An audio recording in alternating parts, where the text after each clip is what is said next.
같이 시작하는 종이 울렸습니다. 같이 기도하시겠습니다. 우주와 그 가운데 만물을 창조하신 거룩하신 아버지 하나님 감사합니다. 이번 한 주간 동안 귀하게 하나님의 말씀, 성경을 배울 수 있는 시간을 허락해 주심에 진심으로 감사를 드립니다. 오늘 하나님 말씀 앞에 나오신 모든 분들, 하나님을 향해서 또 진리를 찾고자 하는 그 마음을 가지고 마음을 열고 하나님의 말씀을 들을 수 있도록 하나님 은혜 허락해 주시기를 진정 의지하고 부탁드립니다.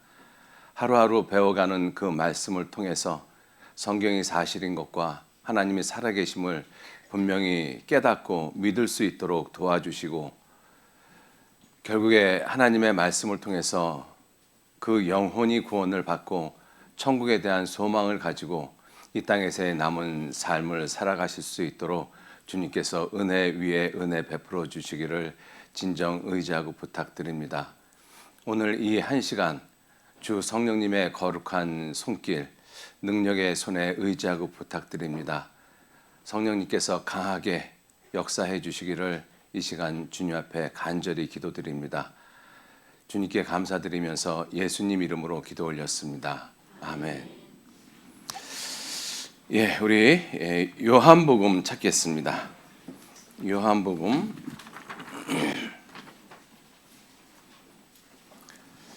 5장, 신약성경 요한복음 5장 39절 말씀입니다. 요한복음 5장 39절 말씀. 요한복음 5장 39절 찾으셨으면 한 절만 같이 읽도록 하겠습니다. 너희가 성경에서 영생을 얻는 줄 생각하고 성경을 상고하거니와 이 성경이 곧 내게 대하여 증거하는 것이로다. 반갑습니다. 오늘서부터 한 주간 동안 하나님의 말씀 성경을 같이 배우는 귀한 시간을 하나님께서 우리 모두에게 허락해 주셨습니다. 여기 앉아 계시는 분들, 또 특별히 처음 오시는 분들은 여러 가지 사정, 또 여러 가지 사연들이 많으시리라고 생각이 되어집니다. 근데 어떠한 모습으로 오셨든지 간에 여기 어차피 이 시간 여기 앉아 계시니까는요, 하나님에 대해서 또 진리에 대해서 한번 찾아보고자 하는 그러한 열린 마음을 가지시고 2시간 함께 말씀을 들으신다면 분명히 깨달아지는 것들이 있을 것이라고 생각이 되어집니다. 그리고 하나님께서 또 많은 지혜와 능력을 주시고 또 귀한 은혜의 시간으로 이끌어 주실 것을 믿습니다. 그래서 여러분들 모두가 그런 열린 마음을 가지시고 말씀을 좀 들어주시면 너무 감사되겠습니다. 그리고 성경을 좀 많이 찾게 되어져서요, 성경을 너무 많이 찾게 되어지면 좀 산만해지거든요. 그래서 중요한 것들은 제가 직접 성경을 이렇게 찾자고 말씀을 드리고요, 그 외에 인용되는 많은 말씀들은 제가 여러분들에게 화면 한번 보여주시죠. 성경 말씀 화면 한번 보여주시면 고맙겠습니다. 이렇게 화면에 이렇게 프로젝팅을 해드리겠습니다. 그리고 특별히 이 서울 지역에 계시는 분들이 요새 영어를 참 많이들 쓰시더라고요.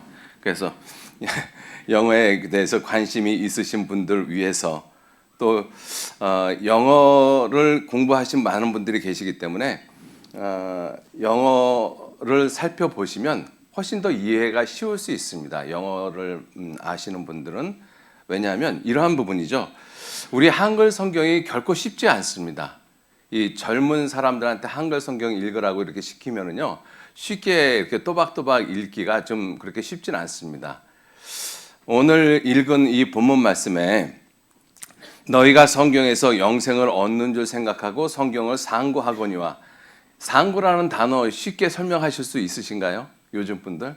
왜냐하면 안 쓰시는 단어들이기 때문에 좀 어렵습니다. 그런데 이 영어로 보면 그것을 search라고 되어 있거든요. 연구하다, 조사하다, 탐구하다 이런 의미를 가지고 있다라는 것을 알 수가 있기 때문에 영어를 하시는 분들은 좀 참조를 하시면 도움이 훨씬 더 되겠다 싶어서 영어로 좀 프로젝팅을 해드리겠습니다. 이번 한 주간 동안 말씀의 주제가 영생입니다. 우리가 성경을 배우는 가장 중요한 이유는 성경에서 영생, 영원한 생명, 영어로는 eternal life라고 말씀을 하고 있는데 이 영원한 생명이 분명히 있습니다. 우리의 생명은, 육체의 생명은 70년, 80년 살다가 죽는 것이지만 우리의 영혼은 영원히 죽지 않고 영원히 사는 생명이 있습니다. 하나님께 속한 생명이 바로 그와 같습니다.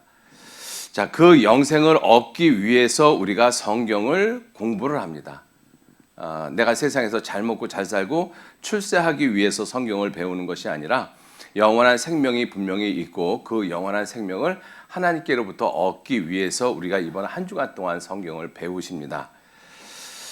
자, 그리고 이번 한 주간 동안 가장 중심된 주제가 영원한 생명, 영생에 대한 말씀이고요. 오늘 말씀의 주제도 영생에 대해서 좀 말씀을 드리면서 하나님에 대해서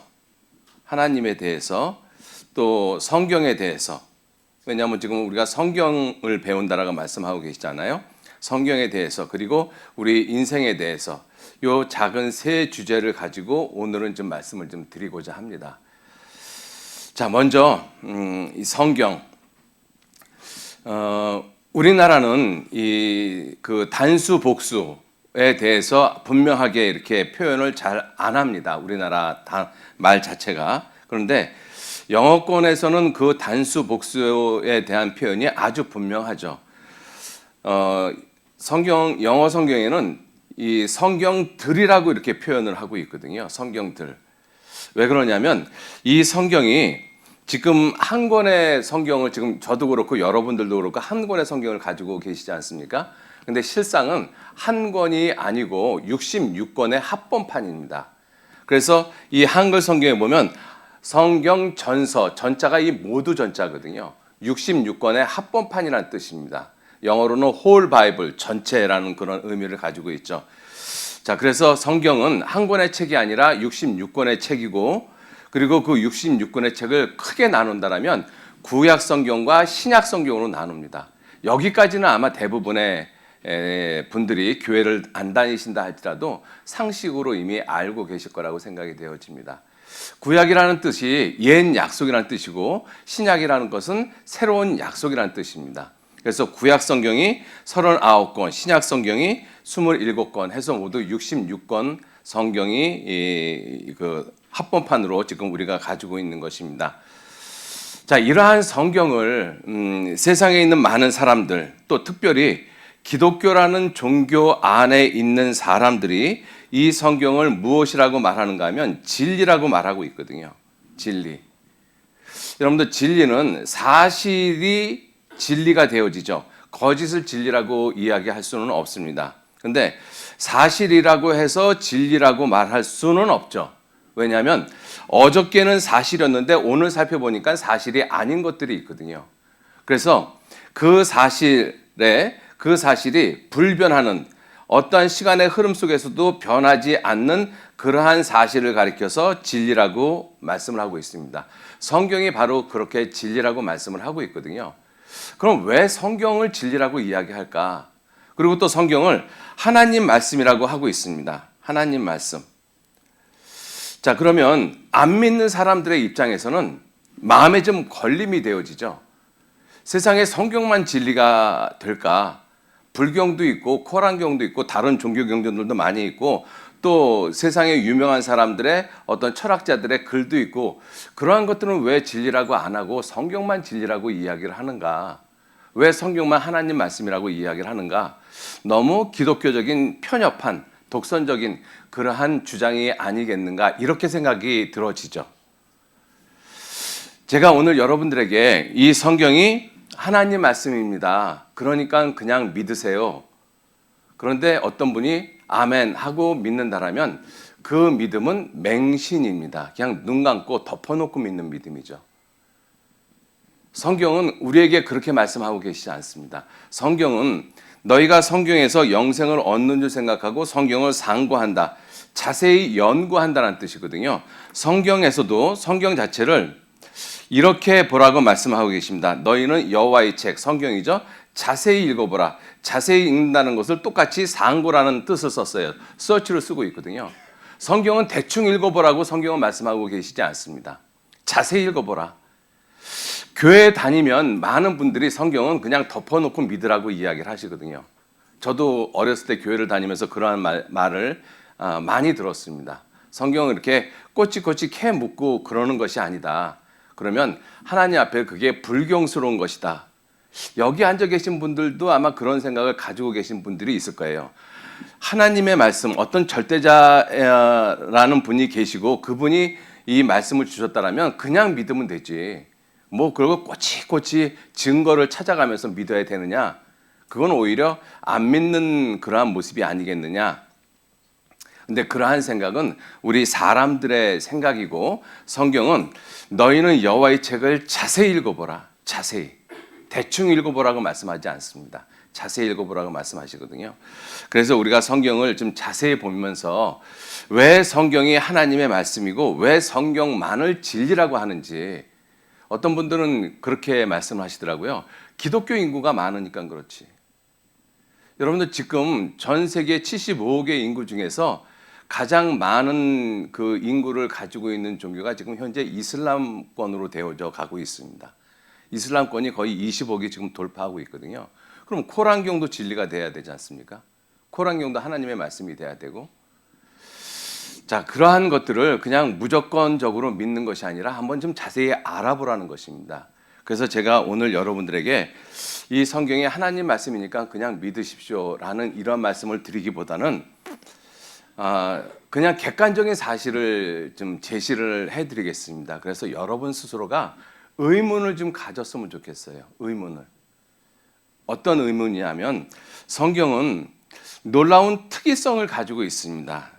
제가 여기 이거부터 먼저 좀 보여드리면요. 여기 보시면 성경은 어떻게 기록되었으며 지금까지 보존되어 우리에게 전해졌을까요? 자, 여기에 한번 이것도 한번 생각을 한번 해보세요. 뭐냐면 예수 그리스도를 중심으로 해서 예수 그리스도 오시기 전, 예수 그리스도 오신 후 이렇게 나누고 있거든요. 이 BC라는 것이 before Christ, 예수님 오시기 전이란 뜻이거든요. 그리고 AD는 아노 도미네, 예수님 오신 후라는 뜻입니다.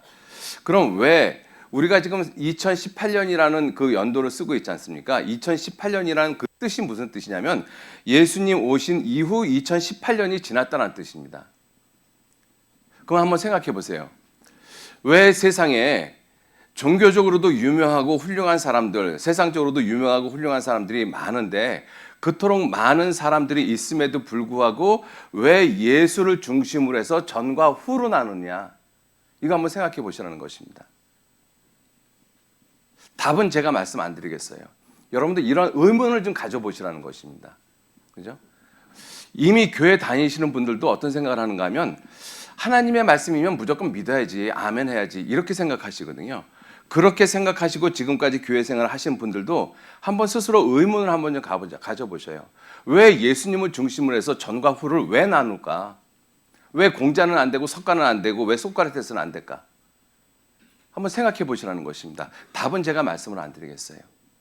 그런 의문을 가지고 이번 한 주간 동안 말씀을 들으십사 부탁을 드리는 것이거든요. 자, 이 성경은 어떠한 특이성을 가지고 있는가 하면 천년간 100대 사건의 1위가 성경 인쇄입니다. 인류의 역사, 천년간의 인류의 역사를 갖다가 이 조사를 해서 1위서부터 100위까지 이 리스트업을 했어요. 순서를 매겼습니다. 그랬더니 성경 인쇄 1517년 이 구텐베르크가 이 최초의 금속 활자를 만들었고 그 금속 활자로 찍어낸 것이 성경 인쇄거든요. 근데 이 부분은 우리가 좀 상식적으로 좀 생각을 해보면 세계에서 인정은 안 하지만 사실은 최초의 금속 활자는 우리 대한민국입니다. 1234년에 직지심경이 그게 최초의 금속 활자거든요. 이 구텐베르그보다 약 300년이 앞섰는데 세계에서 인정을 안 해주고 있어요. 예, 우리나라 국력이 약하다라는 그러한 모습인데, 자 어찌됐든 100년간 천년간 100대 사건의 1위가 왜 성경 인쇄일까? 수없이 많은 책들이 있는데 종교 서적들도 굉장히 많이 있지 않습니까? 그리고 세계적인 문학 작품들도 많이 있는데 가장 중요한 사건으로 선정된 것은 구텐베르크의 성경 인쇄가 1위 사건으로 그 순위가 매겨졌다는 것입니다. 왜 그랬을까? 한번 생각해 보셔요. 자, 그리고 이 밑에 거는 연도를 가리키고 위에는 성경이 번역된 언어의 수를 가리킵니다. 2000년도에는 2261개, 2012년도에는 2551개 언어로 번역이 되어졌다는 것입니다. 2017년 신문입니다. 성경 번역된 언어의 수는 3200여 개이다. 이러한 부분에 대해서 우리가 생각을 안 하신 분들은 뭐 다른 책들도 얼마든지 뭐 3000개 이상의 언어로 번역이 됐겠지라고 생각을 하시겠지만 사람이 쓴 책 중에서 600개 언어로 번역이 된 것이 호머의 일리아드 오디세이입니다. 그리고 셰익스피어 작품이 약 400개 언어로 번역이 되어졌어요. 그리고 그 이상으로 번역되어진 이 책은 한 권도 없습니다. 그런데 3200개 언어로 번역된 책이 오직 성경밖에는 없어요. 왜 그럴까 한번 생각해 보시라는 것입니다. 왜 성경만 이런 특이성을 가지고 있을까? 왜? 생각해 보시라는 것입니다. 그죠? 자, 그리고 또 성경은 이런 특이성도 갖고 있어요.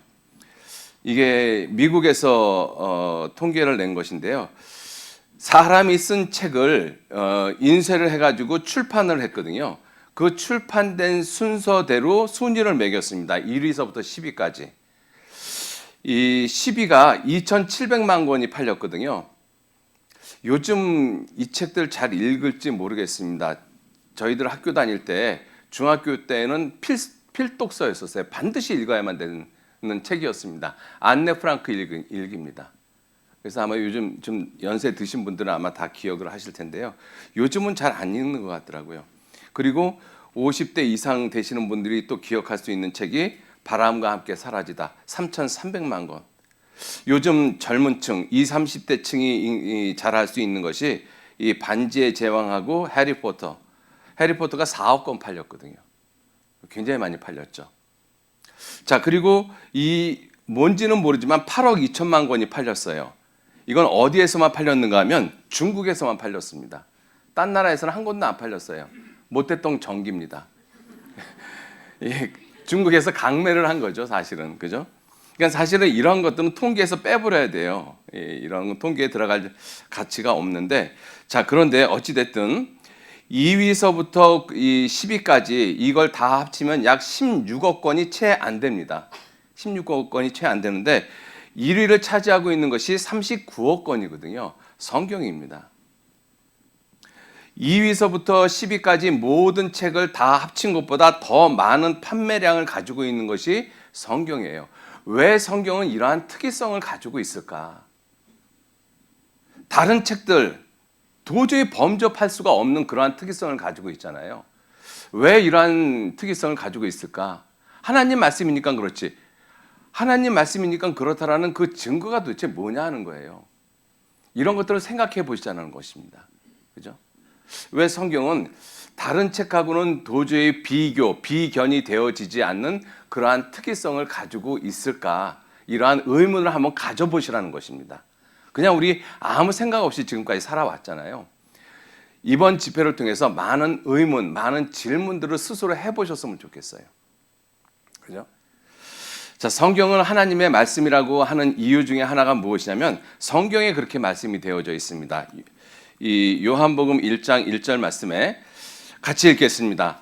태초에 말씀이 계시니라. 이 말씀이 하나님과 함께 계셨으니 이 말씀은 곧 하나님이시니라. 예, 이 말씀 곧 하나님이시라. 그래서 성경은 하나님 말씀이라고 하고 있거든요. 이건 성경적인 근거입니다. 자, 그런데 이 말씀이 정말 하나님의 말씀인지 아닌지 이제 이 말씀을 통해서 공부를 하면서 우리가 그것을 알아보자는 것입니다. 알아보면서 성경은 하나님 말씀이시기 때문에 그런 특이성을 가질 수밖에 없겠구나. 그것이 이해가 되어진다라면 우리가 성경은 하나님 말씀이라고 외치지 않아도 내가 당연히 사실로 받아들이시겠죠. 그죠? 자, 이러한 성경은 어떻게 기록이 되어졌는가 하면 이렇게 기록이 되어졌습니다. 예레미야 30장 1절 말씀에 여호와께로서, 여호와, 교회 안 다니시는 분들은 갑자기 생소할 거예요. 저 여호와가 도대체 뭐지? 교회 다니시는 분들은 쉽게 늘 접했던 그러한 단어이기 때문에 생소하지 않겠습니다만은 처음 교회 나오시는 분들은 이 여호와라는 단어가 굉장히 낯설 것입니다. 잠깐 좀 설명을 드리겠습니다. 이 하나님은 삼위일체 하나님이라고 말씀을 하고 계셔요. 삼위일체. 굉장히 어려운 신학적인 용어인데 인간이 완전하게 삼위일체를 갖다가 설명하는 것은 절대적으로 불가능합니다. 저도 이 자리에서 여러분들에게 삼위일체를 완벽하게 설명을 못 드립니다. 아는 것이 없기 때문에. 그런데 삼위일체가 이렇다라는 것을 설명을 드리는 것이지 삼위일체를 갖다가 완벽하게 정의하는 것은 아니거든요. 이렇게 좀 설명을 드려보겠습니다. 이 삼각형에 세 꼭지점이 있지 않습니까? 위를 아버지로 우리가 생각을 하고 아들이 있고 그리고 성령이 있다라고 하면 이 외형적인 모습에서 아버지와 아들은 외형적인 모습에서 반드시 다르죠. 아들이 성령이 될 수 없고 성령이 아버지가 될 수가 없고, 그런데 그 내면을 들여다보면 누구시냐 하면 하나님이십니다. 그래서 우리가 아버지 하나님, 아들 하나님, 성령 하나님 이렇게 부르는 거예요. 그래서 아버지의 하나님의 이름을 여호와라고 합니다. 여호와. 제호바라고도 이야기를 하죠. 그리고 아들 하나님의 이름을 우리가 예수라고 하죠.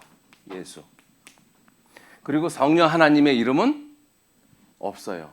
어떤 사람이 자기가 성령 하나님이라고 이야기를 하는데 그거 거짓 말입니다. 그래서 여호와라는 것은 아버지 하나님을 의미하고 있거든요. 여호와 하나님. 그 여호와 하나님께서 말씀이 예레미야라는 선지자 사람에게 임하여 이르시니라. 이스라엘 하나님 여호와께서 이같이 일러 가라사대 내가 내게 이른 모든 말을 책에 기록하라. 하나님께서 이 예레미야라는 사람에게 하나님이 말씀하신 것을 책에 기록하라고 말씀하셨어요. 그렇게 해서 기록되어진 책이 그것이 바로 예레미야서입니다. 이사야라는 선지자에게 그러한 말씀을 적었으면 그게 이사야서가 되고, 자, 그래서 하나님의 말씀을 하나님께서 그 하나님의 선지자, 하나님의 뜻과 계획을 미리 알고 있는 하나님의 사람, 그걸 하나님의 선지자라고 말씀을 하고 있습니다. 그 선지자에게 미리 말씀하셨다는 것이죠. 내가 내게 이른 모든 말을. 그럼 하나님께서, 보이지 않는 하나님께서 이 사람에게 그 말을 어떻게 전했을까? 디모데후서 3장 16절 말씀에 모든 성경입니다. 하나님의 감동으로 됐다. 이 감동을 인스피레이션이라고 이야기를 하거든요. 이 스피릿이 영을 가리킵니다. 영. 그 사람의 영 속에 하나님께서 영적인 감동을 일으키신 것을 갖다가 영감이라고 이야기를 한다. 영감이라고 이야기를 하죠. 그래서 그런 영적인 감동을 하나님께서 주셔서 그 하나님의 말씀을 받아 적게 했다라고 말씀을 하십니다. 이 베드로후서 1장 21절 말씀에 예언은 성경의 상당한 부분이 예언으로 되어져 있거든요. 예언은 언제든지 사람의 뜻으로 낸 것이 아니요 오직 성령의 감동하심을 입은 사람들이 하나님께 받아 말한 것입니다. 그래서 성경을 하나님의 말씀이라고 하고 있습니다. 자, 성경의 상당한 부분이 예언으로 되어져 있다라고 말씀을 하고 있습니다. 자, 성경에 있는 그러한 말씀들, 이러한 말씀들이 하나님의 말씀이라고 성경은 이렇게 계속 주장을 하고 있는데, 하나님을 안 믿는 사람, 아직 성경을 모르는 사람의 입장에서는 아직도 의문이 남죠. 이 성경을 갖다가 어떻게 하나님의 말씀이라고 내가 입증을 할 수 있겠느냐, 받아들일 수 있겠느냐, 그 방법이 뭐냐, 이러한 마음이 들거든요. 성경은 이렇게 말씀을 하고 계십니다. 신명기 18장 21절 말씀에 같이 한번 읽어보시겠습니다. 내가 혹시 심중에 이르기를 그 말이 여호와의 이르신 말씀인지 우리가 어떻게 알리오 하리라. 22절 한 절 더 있죠. 22절 만일 선지자가 있어서 여호와의 이름으로 말한 일에 증험도 없고 성취함도 없으면 이는 여호와의 말씀하신 것이 아니요 그 선지자가 방자의 한 말이니 너는 그를 두려워 말지니라. 하나님의 말씀이라면 반드시 증거가 있고 성취함도 있어야 된다는 것이죠. 근데 이 성취함은 뭐하고 연결되는 말씀이냐면 예언하고 연결되어지는 말씀입니다. 성경은 상당한 부분이 예언으로 되어져 있습니다. 자, 그런데 이 자리에 있는 저와 여러분들도 예언을 할 수 있어요. 여러분들 예언은 누구든지 다 할 수 있습니다. 그죠? 뭐 제가 이렇게 예언할 수 있잖아요. 내일 이 중랑 지역에 폭설이 와서 눈이 10m가 쌓일 것입니다. 이렇게 예언할 수 있거든요. 그죠? 근데 문제는 내일 그렇게 10m의 눈이 와야지 그 예언이 성취가 되는 거잖아요. 근데 성취가 안 되어지면 그건 의미 없는 말들입니다. 그죠? 여러분들 인류 역사 가운데 많은 예언자들이 있거든요. 그 대표적인 예언자들이 여러분들이 잘 아는 노스트라다무스, 이 루이 4세인가요? 14세하고 동시대 사람이지 않습니까? 그 다음에 19세기, 20세기 초에 있었던 미국의 에드가 케이시 같은 사람들, 그 대예언가라고 세상에서는 이야기를 하고 있거든요.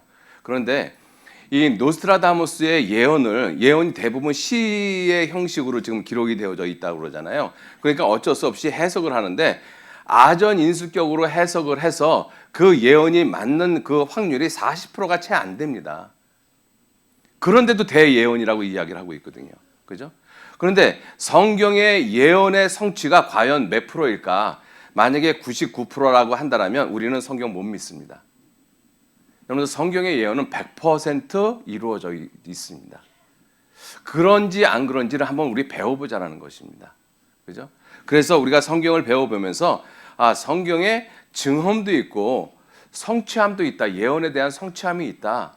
그러면 우리는 하나님의 말씀으로 받아들일 수가 있어요. 증험도 있고 성취함도 분명히 있는데 그래도 나는 하나님 못 믿겠어. 성경 못 믿겠어. 라고 이야기하는 것은 자기가 일부러 안 믿으려고 하는 것이죠. 증거가 없기 때문에 성취함이 없기 때문에 안 믿는 것이 아니라 자기 고집으로 안 믿으려고 하는 것이잖아요. 그러한 모습 말고 정말 우리가 순수하고 깨끗하고 어린 아이와 같은 그 모습으로 증거도 분명히 나타나고 예언에 대한 성취함도 분명히 있다라면 이 성경이 하나님 말씀이구나.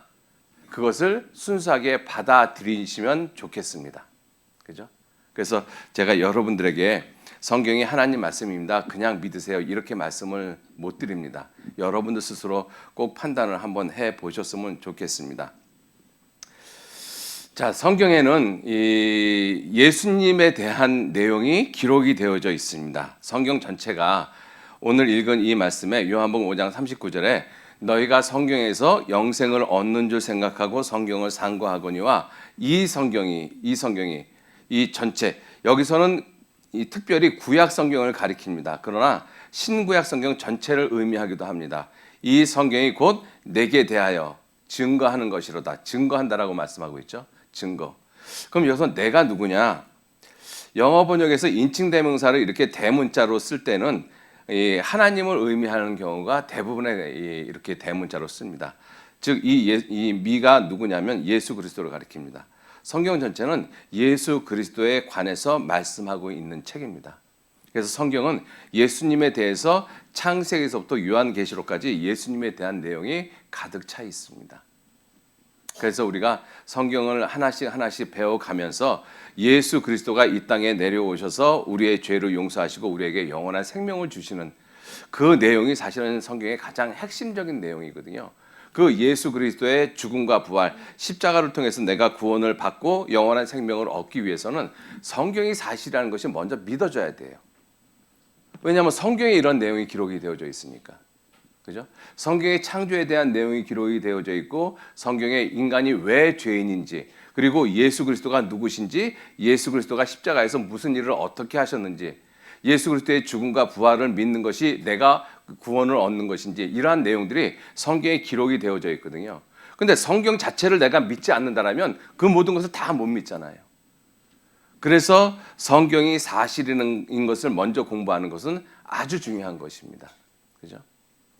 자, 성경은 이렇게 기록이 되어져 있습니다. 이 성경을 기록하신 분이 누구시냐면 바로 하나님이셔요. 근데 그 하나님은 성품이 여러 모습의 성품이 있습니다. 하나님은. 우리가 가장 먼저 알 수 있는 그 하나님의 성품이 어떠한 모습이냐면 요한 1서 4장 16절 말씀에 하나님이 우리를 사랑하시는 사랑을 우리가 알고 믿었노니 하나님은 사랑이시라. 이거 하나님 안 믿으시는 분들도 아마 이 길에 다니시면서 많이 보셨을 거예요. 그죠? 하나님은 사랑이시라. 하나님이 가지고 계신 성품 중 가장 위대하신 성품 중에 하나입니다. 그죠? 자, 그리고 하나님이 가지고 계시는 이러한 성품들을 잠깐 좀 살펴보면요. 시편 90편 2절 말씀에 산이 생기기 전 땅과 세계도 주께서 조성 만드시기 전 곧 영원부터 영원까지 주는 하나님이십니다. 하나님의 그 성품이 뭐냐면 영원성이에요. 영원성. 그죠? 그래서 영원히 사는 것을 갖다가 영생이라고 이야기를 하잖아요. 하나님은 영원히 분이십니다. 영원부터 영원까지 주는 하나님이십니다. 자, 이 하나님의 그 능력이 시편 147편 5절 말씀에 보시면 시편 147편 5절 말씀에 우리 주는 광대하시며 심이 넓다라는 뜻이죠. 능력이 많으시며 그리고 이 지혜가 인피니트 무궁하시다다. 그러니까 무한자이십니다. 무한자. 영원하시고 무한하시고 그리고 그러한 하나님이 안 계신 곳이 없다라고 말씀을 하고 계시거든요. 나 여호와가 말하노라 사람이 내게 보이지 아니하려고 누가 자기를 은밀한 곳에 숨길 수 있겠느냐. 나 여호와가 말하노라 나는 천지에 충만하지 아니하느냐. 지금 여기도 계십니다. 하나님. 그죠? 천지에 충만하신. 그러니까 이러한 하나님의 성품을 우리 사람이 이해한다는 것은 불가능합니다. 사실 하나님은 영원부터 영원까지 주는 하나님이시라고 말씀을 하셨는데 그 영원에 대한 개념을 사람이 어떻게 잡을 수 있을까요? 우리는 시간과 공간의 제약을 받고 살아가는 사람이거든요. 여러분들 인간이 아무리 지혜롭고 아무리 똑똑하다 할지라도 시간과 공간의 제약을 받지 않고 시공을 초월하는 이상의 것을 갖다가 상상하는 것은 불가능합니다. 우리 사람은 어쩔 수 없이 하나님이 만들어 놓으신 시간과 공간에 매여져 있어요. 자, 그래서 영원이라는 그 단어도 우리 사람이 완벽하게 정의하기는 불가능합니다. 아울러서 무한이라는 것도 마찬가지거든요. 무엇을 무한이라고 이야기를 할까? 무한이라는 단어도 마찬가지입니다. 하나님께 속한 그러한 모든 이 성품들은 인간이 정의하기는 절대적으로 불가능한 거예요. 이 편재도 마찬가지거든요. 온 우주에 천지에 충만하신 이게 어떻게 우리 인간의 생각으로 이게 납득이 되어지겠습니까? 그죠? 자, 이러한 분이 말씀하시기를 예레미야 10장 11절 말씀에 너희는 이같이 그들에게 이르기를 천지를 짓지 아니한 신들은 땅 위에서 이 하늘 아래서 망하리라 하라. 여러분들 이렇게 말씀하신 분이 자신이 천지를 짓지 않은 존재라면 이분도 망해야 되는 거예요. 그죠? 근데 이 말씀을 누가 하셨는가 하면 이 성경을 기록하게 하신 하나님께서 이 말씀을 하셨거든요. 그리고 말씀하시기를 천지를 짓지 아니한 신들은 땅 위에서 하늘 아래서 망하리라 하라. 그러니까 천지를 짓지 아니한 즉 창조주가 아닌 것은 가짜 신이라고 성경은 아주 분명하게 말씀하고 계시는 거예요. 그러면 하나님 자신이 만약에 창조를 안 했다라면 하나님도 거짓이죠. 성경은 말씀하시기를 이사야 44장 24절 말씀에 내 구속자여 모태에서 너를 조성한 나 여호와가 말하노라. 나는 만물을 지은 여호와라. 창조주 하나님이라고 말씀하시죠. 나와 함께한 자 없이 홀로 하늘을 폈으며 땅을 베풀었고. 하나님이 갖고 계시는 놀라운 성품 중에 또 하나가 뭐냐면 창조성입니다. 그래서 성경 제일 첫 장 창세기 1장 1절 말씀에 같이 한번 읽겠습니다. 태초에 하나님이 천지를 창조하시니라. 하나님은 창조주이시거든요. 그죠? 그 창조주이십니다. 자, 이렇게 하나님의 성품은 우리가 찾아보면 굉장히 많이 있다는 것입니다. 그죠? 자, 이런 하나님이 가지고 계시는 그 성품 중에 가장 놀라운 성품 중에 하나가 무엇이냐면 출애굽기 3장 14절 말씀에 하나님이 모세에게 이르시되 나는 스스로 있는 자니라. 스스로 있는 자니라. 또 이르시되 너는 이스라엘 자손에게 이같이 이르기를 스스로 있는 자가 나를 너에게 보내셨다 하라. 이 스스로 있다라는 이 그 뜻이 한문으로는 자존자라는 뜻입니다. 자존자. 스스로 존재하시는 분. 이 자존자라는 것을 우리 인간은 절대로 이해를 할 수가 없어요. 왜냐하면 우리는 다 만들어진 세계 속에서 살고 있기 때문에 이 만들어진 세계 속에 있는 그 사람이 스스로 존재한다는 것을 이해하는 것은 불가능하죠. 근데 하나님의 성품이 자존자거든요. 스스로 존재하시는 분. 여러분, 제가 여기서 이렇게 한번 설명을 좀 드려보겠습니다. 여기 A4 용지가 있잖아요. 제가 이것을 구겼어요. 이렇게 구겨가지고 던졌더니 이와 같이 학이 되어가지고 나타났어요. 여러분들, 이거는 마술입니다. 그죠? 마술이에요. 마술은 눈속임이거든요. 하나님이 이 세상을 마술처럼 눈속임을 한 것이 아니잖아요. 그죠? 이렇게 구겨놨는데 이런 학이 저절로 접혀진 학이 만들어질 수 있겠습니까? 불가능하거든요. 그죠? 이 종이학을 잘 보면, 펴서 보면 이렇게 보면은요, 접혀진 흔적들이 있어요. 그죠? 이 종이학을 갖다가 다시 이렇게 펴보면 놀랍게도 접혀진 흔적이 있습니다. 그런데 이것은, 제가 지금 구긴 것은, 이건 펴보면 무슨 흔적이 있는가 하면 구겨진 흔적이 있어요. 여러분들, 구겨진 거하고 접혀진 거하고는 완전히 다릅니다. 그죠? 누가 봐도 달라요. 이걸 보면서 이걸 누가 접었다라고 표현하는 사람은 이상한 사람이죠. 이걸 누가 구겼다라고 표현하는 것도 이상한 것이고, 이거는 누군가에 의해서 접은 거예요. 그죠? 여러분들, 저는 이 종이학의 입장에서 저는 이 종이학을 제가 스스로 접었잖아요. 그러니까 종이학의 입장에서는 제가 어떤 존재냐면 스스로 존재하는 존재예요. 그죠? 왜냐하면 이 종이학을 제가 스스로 접었기 때문에. 자, 이 세상을 살펴보면 이렇게 구겨진 흔적이 많겠습니까? 아니면 접혀진 흔적이 많겠습니까? 예, 접혀진 흔적이 많아요. 왜냐하면 이 접혀진 흔적을 보면은요, 놀라운 규칙성을 가지고 있습니다. 그죠? 정확하게 4등분이 되어지고, 그리고 대각성, 대칭으로 다 이루어지게끔 그렇게 접혀져 있거든요. 왜냐하면 법칙을 가지고 접었기 때문에 그래요. 근데 구겨진 것은 그러한 법칙을 찾아내는 것이 불가능합니다. 근데 우리가 살고 있는 이 세상은 놀랍게도 살펴보면은요, 다 접혀진 흔적, 즉 다시 말해서 법칙들을 발견할 수 있다는 것입니다. 그래서 이 뉴턴 같은 이 대과학자, 고전 물리학의 아버지라고 일컬어지는 뉴턴과 같은 그분은 이 만유인력의 법칙을 발견하고 그렇게 이야기를 했지 않습니까? 내가 이 만유인력의 법칙을 발견한 것은 어린 아이가 넓은 바닷가에서 조개 껍데기 하나 주워 들은 것과 같다. 하나님이 만들어 놓으신 그 많은 법칙 중에서 단지 하나를 발견해 놓은 거예요. 그죠? 여러분들, 우리가 학교 다닐 때 이 물리 같은 것을 배우지 않습니까? 저는 학교 다니면서 물리를 굉장히 못했습니다. 너무 힘들고 어려웠어요. 제일 힘들고 어려웠던 것이 무엇이냐면 물리 상수. 그걸 외워야 되잖아요. 근데 그걸 외우면서 무슨 생각을 했는가 하면 왜 꼭 그 값이어야 되지? 왜 꼭 그 값이어야 되지? 근데 이 우주를 보면은요, 그 물리 상수가 어마어마하게 많습니다. 근데 그 물리 상수를 누가 정했느냐 이거예요. 상수라는 것이 뭐예요? 변하지 않는 값이잖아요. 불변하는 값. 1000년 전에도 그 값이고 지금도 그 값이고 그리고 앞으로도 그 값일 것이고.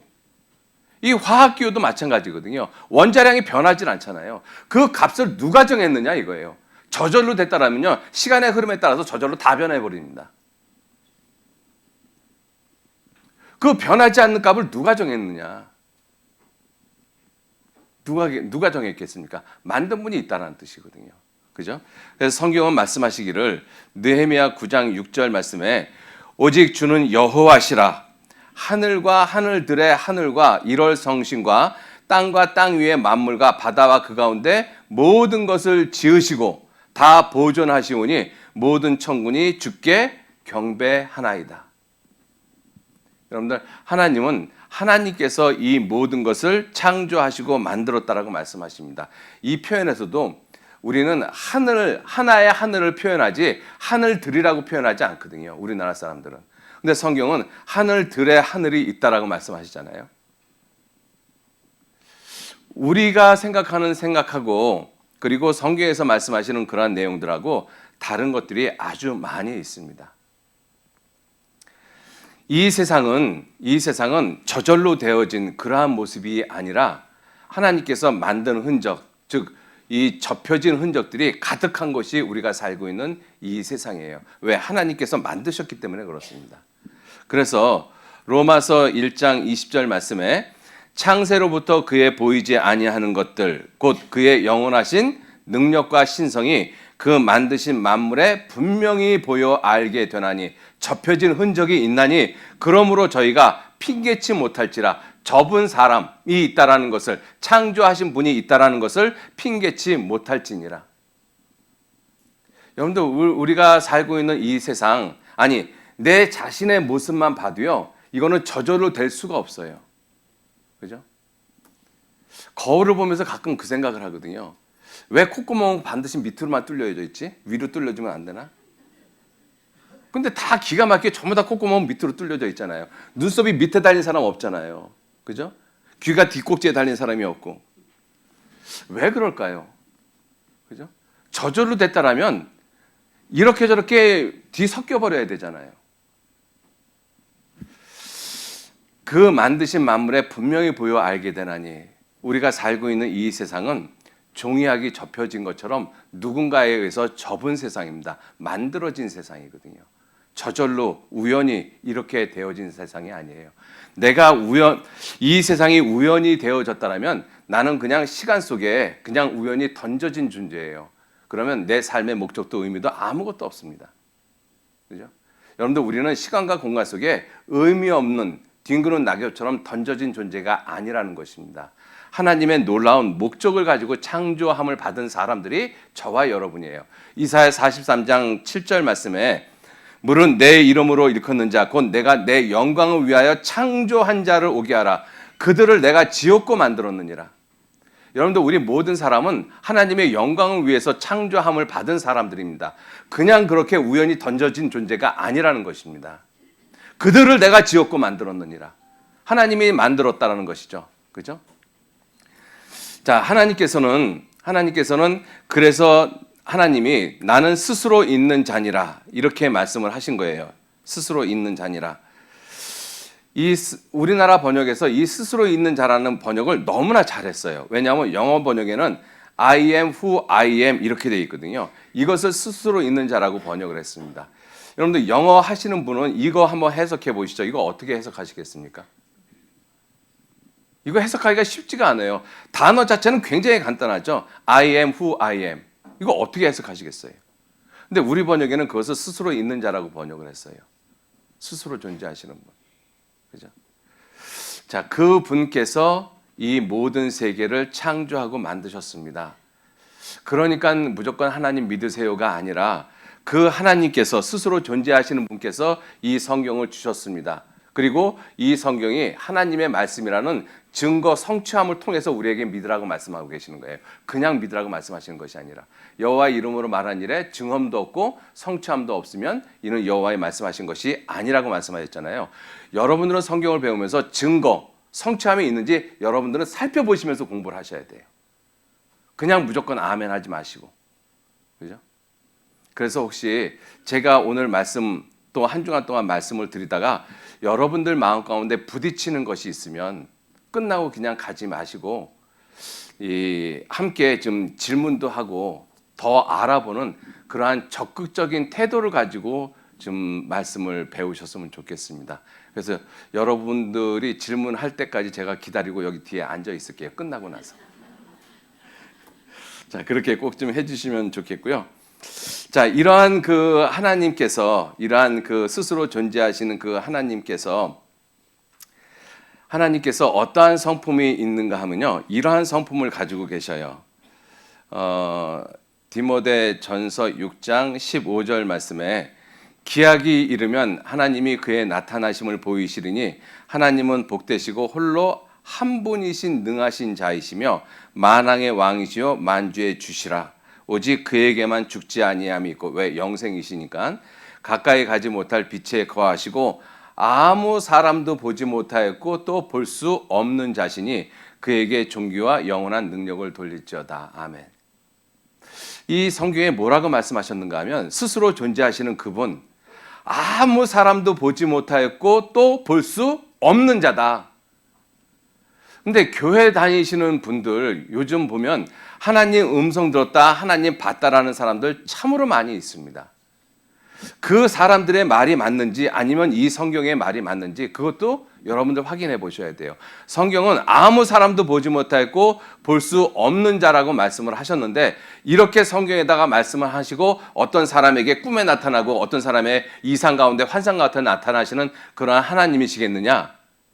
이 성경이 틀렸겠느냐? 아니면 그 사람의 말한 것이 틀렸겠느냐? 그것도 한번 생각해 보셔요. 성경은 분명히 말씀하시기를 아무 사람도 보지 못하였고 또 볼 수 없는 자라, 이렇게 말씀하셨거든요. 이래서 이제 문제가 생깁니다. 그죠? 무슨 문제가 생기는가 하면 우리는 보고 믿잖아요. 그죠? 하나님 내가 지금 모르고 하나님 안 믿고 있는데, 그런 나한테 이렇게 저렇게 하나님 믿으라고 구구절절히 설명하지 말고 보여줘. 그럼 믿을게. 우리는 마음에 그런 마음이 있거든요. 그죠? 그런데 문제는 아무 사람도 보지 못하였고 또 볼 수 없는 자라고 성경은 말씀하고 계셔요. 이 아무 사람도 보지 못하고 볼 수 없는 분을 믿어야 하는 문제가 생기잖아요. 이 문제가 생깁니다. 그죠? 이걸 어떻게 믿을 것이냐 하는 거예요. 자, 그리고 왜 하나님은 아무 사람도 보지 못하겠고 볼 수 없는 자일까? 첫 번째가 무엇이냐면요, 하나님은 무궁하신 분이십니다. 그죠? 지혜가 무궁하시죠. 무한자라고 말씀하셨잖아요.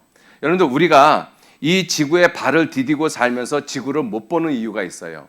지구는 나에 비해서 너무나 크고 나는 지구에 비해서 너무 작기 때문에 내가 지구를 못 봅니다. 우리가 하나님을 못 보는 이유가 그러거든요. 하나님은 무한자이시거든요. 그분은 우리가 어떻게 보겠어요? 육체의 눈을 가지고.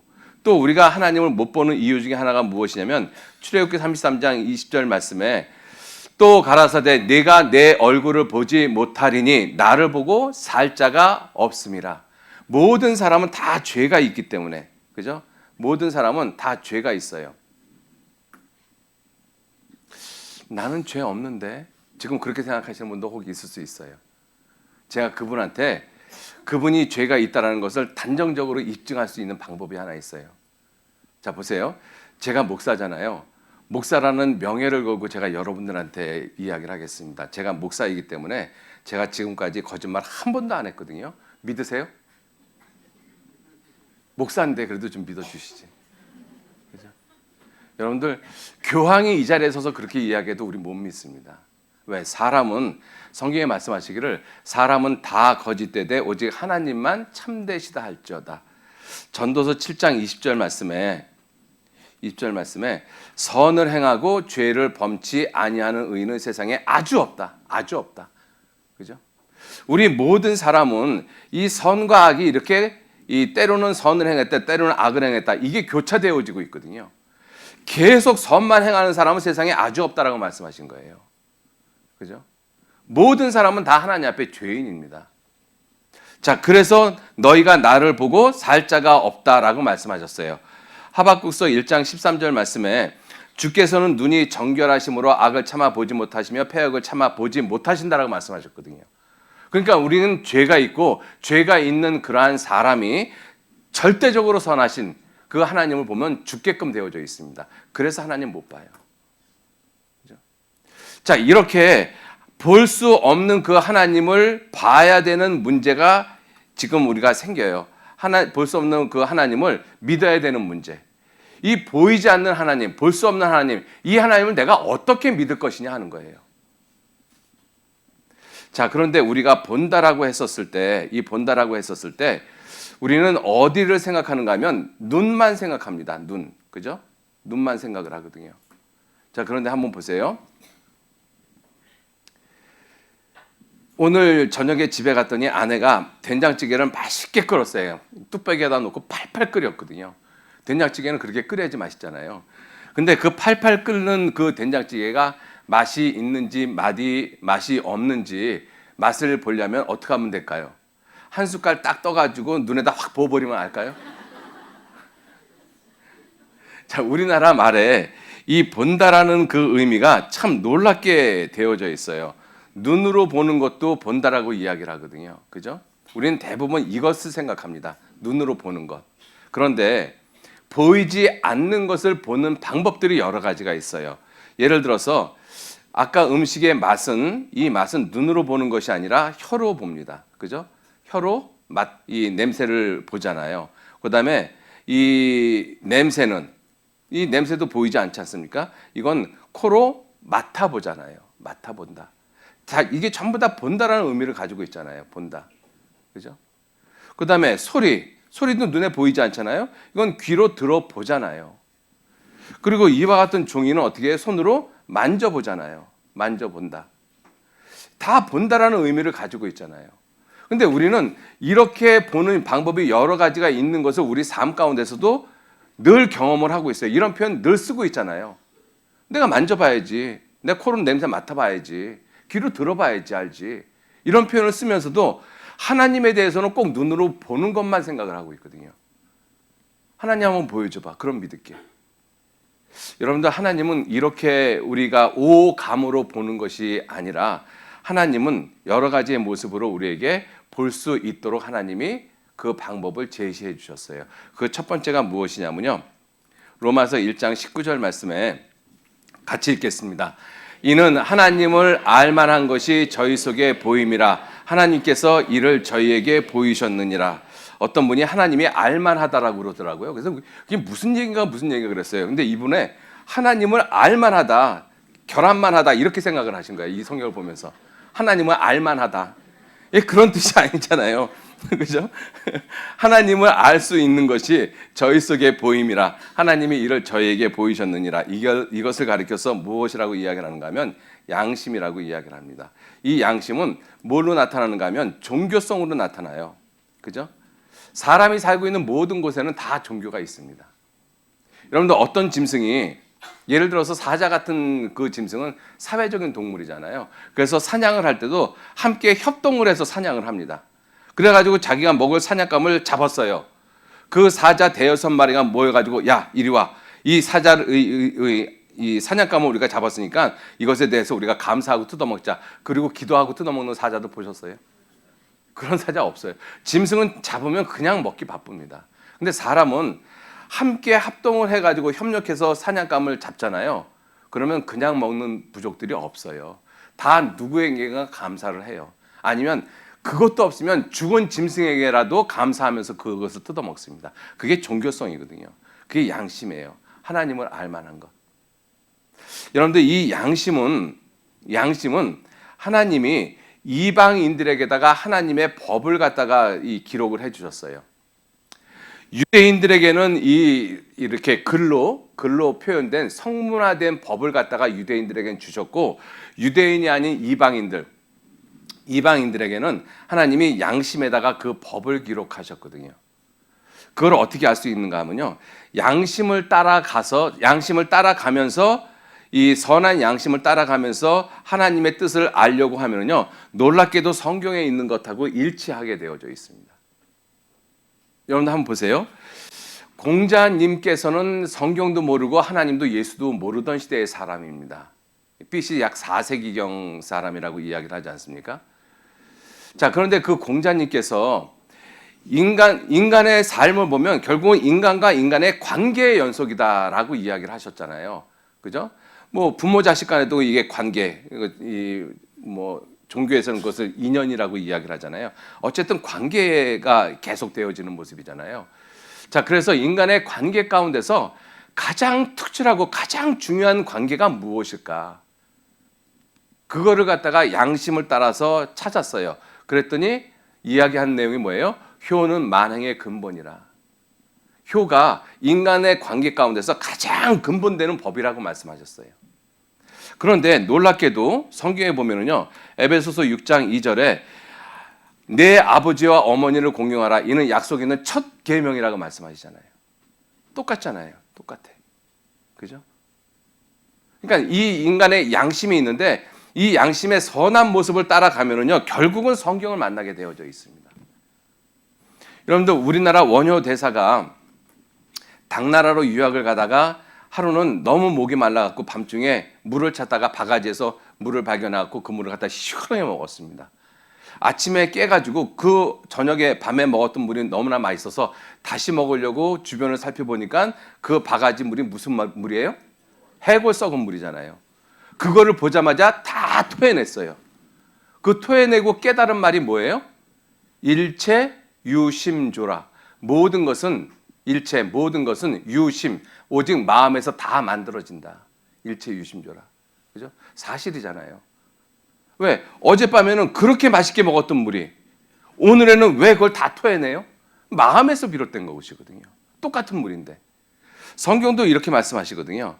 잠언 4장 23절 말씀에 무릇 지킬 만한 것보다 더욱 내 마음을 지키라. 생명의 근원이 이에서 남이니라. 동일한 내용이잖아요. 양심을 따라가면 결국은 성경 만나게 되어져 있습니다. 그죠?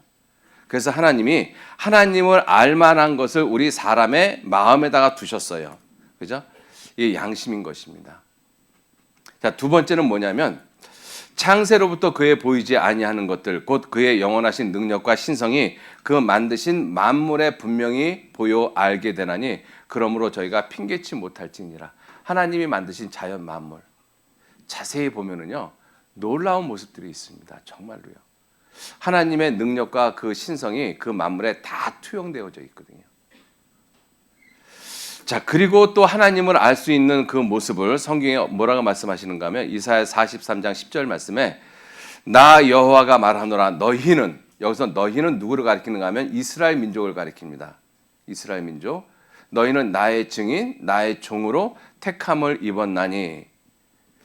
하나님의 종, 여호와의 증인 누구냐면 이스라엘 민족입니다. 이스라엘 민족의 역사가 여호와를 증거한다는 뜻입니다. 이 말씀을 왜 하셨는가 하면 전 세계에 뿔뿔이 흩어졌던 이스라엘 백성들을 이 북방에게, 북쪽 동서남북에 있는 모든 그 이 이스라엘 백성들을 다시 이 이스라엘 땅으로 끌어들이면서 하나님께서 하시는 말씀이거든요. 이스라엘 민족의 역사가 내가 이렇게 예언을 했는데 그 예언되어진 대로 이스라엘 역사가 이루어지고 있다. 그것을 말씀을 하시면서 너희는 나의 증인, 나의 종으로 택함을 입었다. 이스라엘 민족의 역사가 여호와를 증거한다는 것입니다. 그래서 여호와의 증인은 오직 이스라엘 사람들 밖에는 안 되어집니다. 이방인들이 여호와의 증인이 될 수 없어요. 다시 말씀을 드립니다. 이방인들, 한국 사람이든 미국 사람이든 일본 사람이든 이스라엘 사람이 아닌 다른 나라 사람은 여호와의 증인이 되어질 수 없어요. 거기까지만 말씀을 드릴게요. 그죠? 우리나라에 여호와의 증인이 있잖아요. 그 사람들 이스라엘 사람들 아니거든요. 대한민국 사람입니다. 이스라엘 민족의 역사가 여호와를 증거한다는 것입니다. 이거는 내일 모레 자세하게 좀 말씀을 드리겠습니다. 그래서 내일 꼭 나오셔야지만 돼요. 왜냐하면 이스라엘 민족의 역사를 알지 못하면 성경을 온전히 알지 못합니다. 그죠? 내일 정말 중요한 날이거든요. 자, 그래서 이스라엘 민족의 역사가 하나님을 증거한다라고 말씀을 하고 계시고, 그리고 예수 그리스도, 성경에 말씀하시기를 예수님이 어떠한 분이시냐면 요한복음 1장 14절 말씀에 하나님의 말씀이 육신이 되어 우리 가운데 거하시는 분, 그분이 누구시냐면 독생자 예수 그리스도십니다. 그래서 예수님께서 말씀하시기를 요한복음 14장 9절 말씀에 보시면 9절 말씀에 나를 본 자는 아버지를 보았거늘 어찌하여 아버지를 보이라 하느냐. 그래서 예수님을 보면 하나님이 누구신지 알 수가 있습니다. 이것도 굉장히 중요한 말씀이에요. 이러한 말씀들을 우리가 배워가는 것입니다. 자, 그리고 또 하나 성경 오늘 읽은 말씀에 요한복음 5장 39절에 너희가 성경에서 영생을 얻는 줄 생각하고 성경을 상고하거니와 이 성경이 곧 내게 대하여 증거하는 것이로다. 이렇게 하나님을 볼 수 있는 방법을 우리에게 여러 가지의 모습으로 제시해 주셨거든요. 그래서 우리는 성경을 통해서 예수님이 누구신지, 이스라엘 민족의 역사가 왜 하나님을 증거하는지, 여호와를 증거하는지 이런 것들을 오늘서부터 차례차례 배워 가십니다. 여러분들 이렇게 배워 가시면서 정말 여호와의 이름으로 말한 일에 증언과 성취함이 있는지 없는지 여러분들 스스로 생각을 하시고 여러분들이 결정을 하셔야 돼요. 믿을 것인지 말 것인지. 그죠? 믿음은 강요되어지는 것이 아니거든요. 자, 이러한 하나님을 우리가 이제 하나님을 이제 알아가야 되는데 하나님을 우리 모르는 사람의 입장, 하나님을 알지 못하는 사람의 입장에서 우리가 제일 먼저 만나는 하나님이 어떠한 하나님이시냐 하면 이 하나님이 대초에는 창조주 하나님이십니다. 그죠? 하나님이 세상을 창조하셨다. 우리가 하나님이 저절로 됐다라는 거 하고 창조주 하나님이 계시다라는 것을 놓고 생각을 해보면 저절로 됐다라는 것은 나는 존재감 자체가 없어지는 거예요. 근데 누군가가 계셔서 나를 창조했다라면 나는 분명히 창조되어진 목적과 이유가 있습니다. 여러분들 이 백목 자체도 이렇게 만든 이유가 있잖아요. 목적 자체가 있잖아요. 이 하찮은 것들도 목적과 이유가 있는데 이 백목보다 비교가 안 되어지는 이 존귀한 사람, 내 자신이 아무런 목적과 의미가 없겠습니까?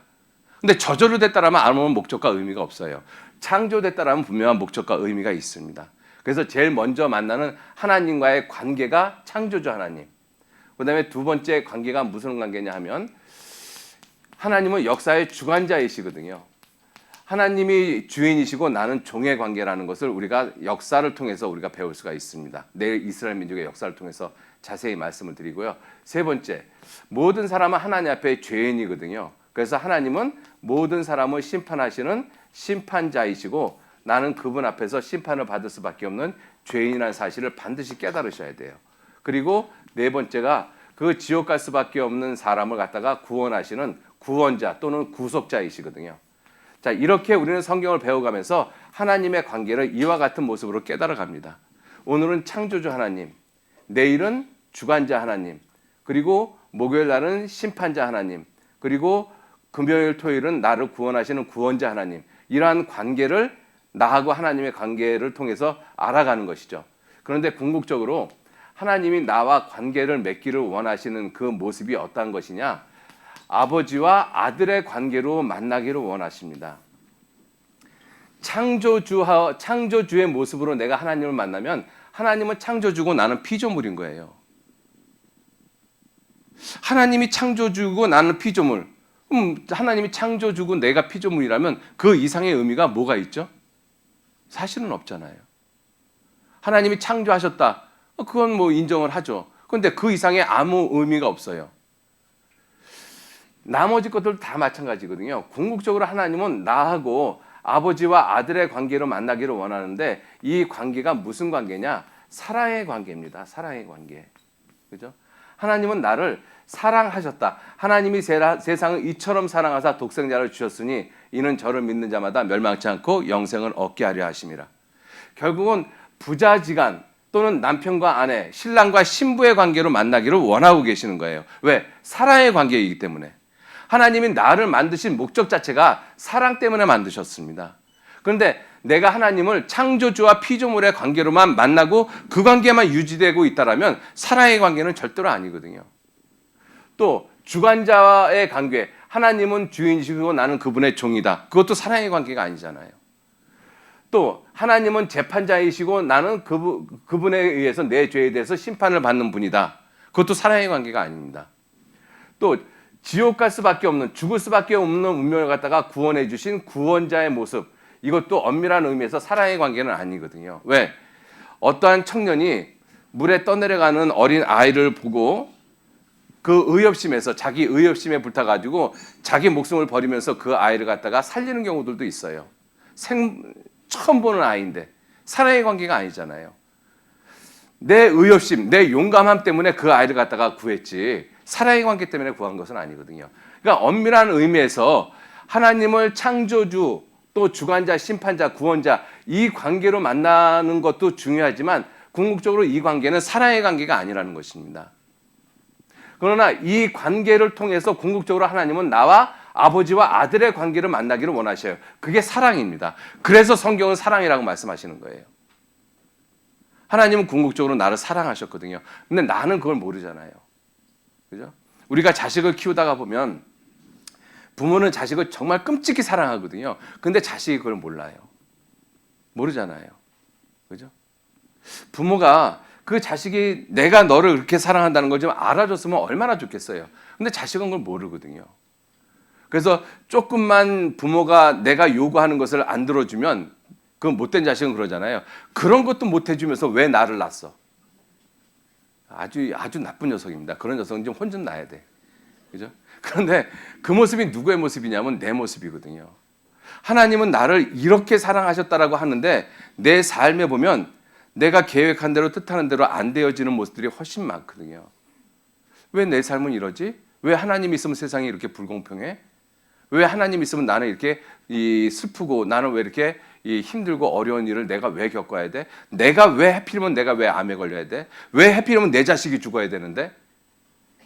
그러면서 하나님은 원망하잖아요. 그죠? 자, 그래서 이러한 것들을 우리가 성경을 통해서 우리가 하나님을 만나셔야 되는데 궁극적으로 하나님이 나와 만나기를 원하시는 그 관계가 사랑의 관계입니다. 하나님은 나를 힘들게 하고 괴롭게 하고 궁극적으로 지옥 보내기 위해서 나를 만드신 것이 절대로 아니에요. 나를 사랑하시기 때문에 성경에서 가장 유명한 말씀이 요한복음 3장 16절 말씀입니다. 같이 한번 읽어보시겠습니다. 하나님이 세상을 이처럼 사랑하사 독생자를 주셨으니 이는 저를 믿는 자마다 멸망치 않고 영생을 얻게 하려 하심이니라. 하나님이 세상을 이처럼 사랑하사 독생자 하나밖에 없는 자식을 줬다라는 것입니다. 그 사랑을 깨닫는 것이 우리가 성경을 배우는 가장 중요한 목적이에요. 그 사랑을 깨닫는 것을 가리켜서 영생 얻는 것이다, 구원받는 것이다라고 말씀을 하고 계십니다. 자, 그 하나님을 믿기 위해서 우리는 성경을 공부합니다. 자, 이 성경이 하나님의 말씀인지 아닌지 우리가 어떻게 아느냐? 아까도 찾아봤습니다만은 신명기 18장 22절 말씀에 만일 선지자가 있어서 여호와의 이름으로 말한 일에, 아버지 하나님의 이름으로 말한 일에 증언도 없고 성취함도 없으면 이는 여호와의 말씀하신 것이 아니다. 자, 그런데 우리들은 학교를 다니면서 창조됐다, 하나님이란 분이 계셔서 이 세상 만물을 창조했다라는 교육은 전혀 받지 않았어요. 그리고 어떠한 교육을 받았는가 하면 모든 것들은 다 진화되어졌다, 원숭이에서 사람 되어졌다, 그 교육을 받았거든요. 그죠? 근데 우리들이 그렇게 교육을 받아도 사실은 원숭이에서 사람 되어졌다는 것을 확신하지는 않습니다. 생각을 그렇게 하거든요. 우리가 학교에서 공부를 하면서도 어떻게 원숭이가 사람이 되지? 근데 시험 문제의 정답을 쓰려면 원숭이에서 사람 됐다는 걸 써야 되잖아요. 그죠? 그렇게 우리는 수업을 받고 그렇게 공부를 했어요. 그리고 모든 사상적인 체계나 기반이 진화론적 관점에서 모든 사상적인 체계가 정립이 되어졌습니다. 그래서 나도 모르게 진화라는 것 자체는 믿지는 않지만 창조에 대한 이야기를 들으면 본성적으로 우리 마음 가운데서 창조 아니야, 그거 틀렸어, 진화됐어. 진화는 과학적인 거고 창조는 미신적인 거야, 그건 종교야, 이렇게 이야기를 하거든요. 여러분들 창조가 종교겠어요? 진화가 종교겠어요? 여러분들 공부해 보면은요, 진화가 진짜 종교입니다. 왜? 진화는 믿음이 없으면 절대로 믿지 못해요. 보세요, 우리가 학교에서 어떤 것을 배웠는가 하면 이런 것을 배웠습니다. 학교 지금부터 이 학창 시절로 좀 이 머리를 좀 바꾸셔요. 지금 학창 시절로 돌아갔다, 이렇게 한번 좀 생각을 해 보시고요. 자, 여기 보세요. 우리가 학교에 고등학교 교과서입니다. 여기 보시면 이와 같은 이게 원숭이에서 조금 발달된 거거든요. 이 모습이 이렇게 해서 인류가 진화되어졌다. 이게 교과서에 있는 내용입니다. 교과서에. 그죠? 이러한 교과서를 우리가 배웠거든요. 그래서 이렇게 이제 현생 인류와 비슷하게 되어진 사람을 이제 구석기 시대 사람, 그죠? 구석기보다 좀 더 발달된 사람이 신석기 시대. 그리고 요거다 발달된 것이 청동기, 그리고 더 발달된 것이 철기, 그리고 17, 8세기에 산업혁명이 일어나서 현대사회, 그래서 지금은 IT, 이런 식으로 우리가 이 문명이 진화되어지는 것을 이렇게 배웠잖아요. 그럴듯하죠. 그런 것 같잖아요. 그죠? 자, 근데 여기서 보면 이 구석기 시대의 사람들, 이 구석기 시대의 사람들은 뗀석기를 썼대요.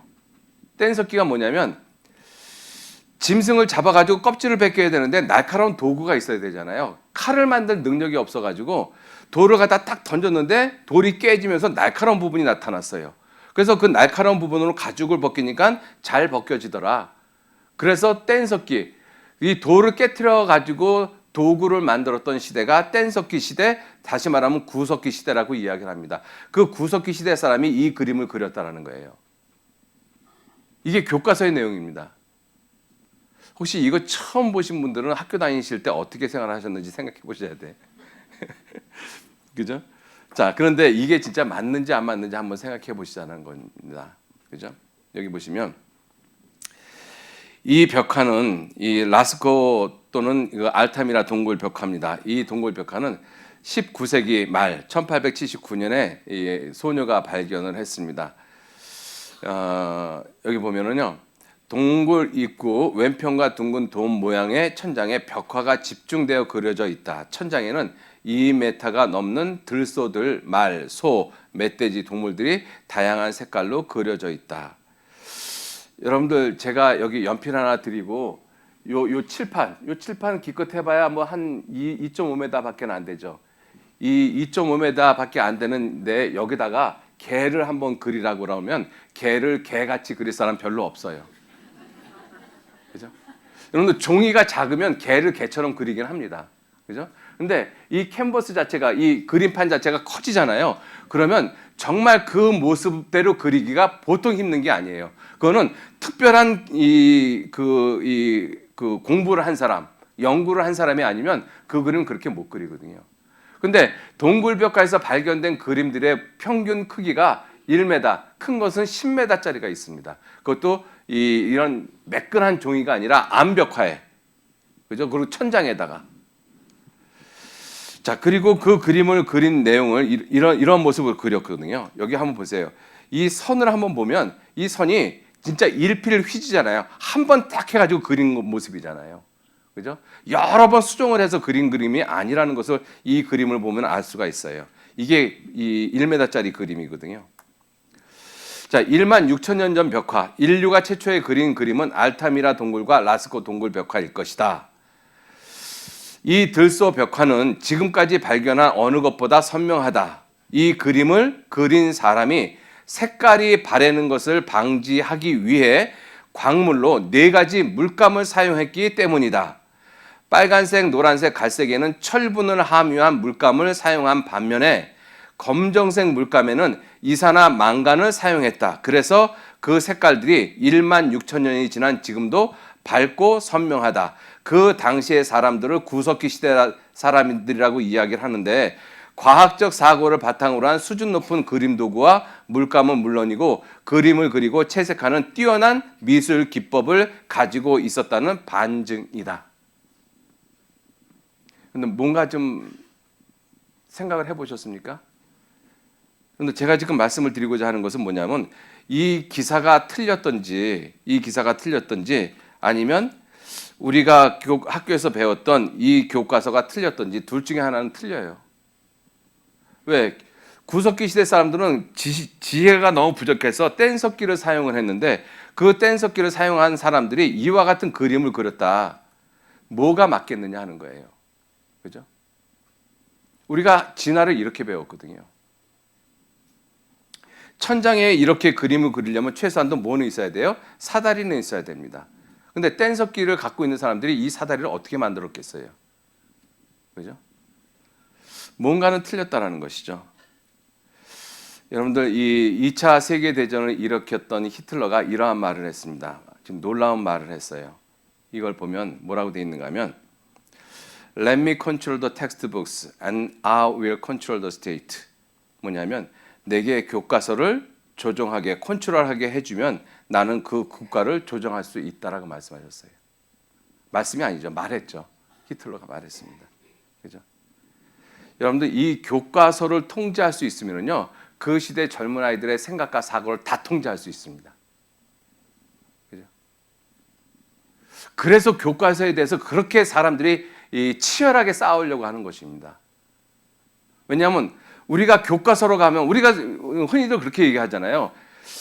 그건 교과서적인 답변인데 그게 그런 의미가 뭐예요? 교과서가 설마 틀리겠느냐? 이 생각을 우리는 다 가지고 있습니다. 교과서는 절대적으로 옳다라는 생각을 가지고 있잖아요. 그죠? 그런데 그러한 교과서에다가 거짓을 심어놓고 거짓된 교육을 시켜놓으면 자라는 아이들은 그게 사실로 받아들일 수밖에 없죠. 우리는 그렇게 교과서를 통해서 우리는 진화론을 배웠어요. 그죠? 여러분들 여기에 보시면 여기에 제가 재밌는 이 동화 하나 좀 말씀을 드릴게요. 이 개구리 왕자 이야기입니다. 개구리 왕자. 이 예쁜 공주님이 자기가 갖고 놀던 금 구슬을 갖고 놀다가 연못에 빠뜨렸어요. 그래서 울고 있었는데 개구리가 나타나서 공주님, 내가 그 공을 찾아주면 내게 3가지 소원을 들어주세요. 그래서 약속을 했습니다. 그래서 그 개구리가 공을 찾아줬어요. 그래서 공주님한테 저 이것도 먹고 싶고 저것도 먹고 싶고 2가지 소원을 들어줬는데 마지막 소원이 뭐냐면 공주님 내게 키스해 주세요.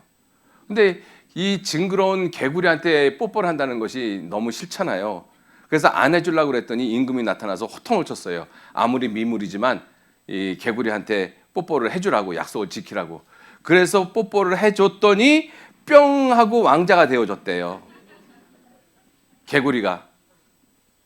여러분들 이건 동화잖아요. 그죠? 이건 동화입니다. 자, 그런데 이 동화를 과학으로 만드는 방법이 있어요. 이 과학을. 그죠? 동화를. 여러분, 동화는 이 개구리가 순식간에 왕자가 되어진 거잖아요. 그런데 이 개구리가 왕자가 되어지는 시간을 갖다가 10억 년, 20억 년, 30억 년, 40억 년으로 길이를 갖다가 확 늘어놓으면요, 이게 동화가 아니라 과학이 되어집니다. 그게 진화론이에요. 보세요. 이 아메바가 개구리가 됐잖아요. 이 개구리가 왕자가 됐잖아요.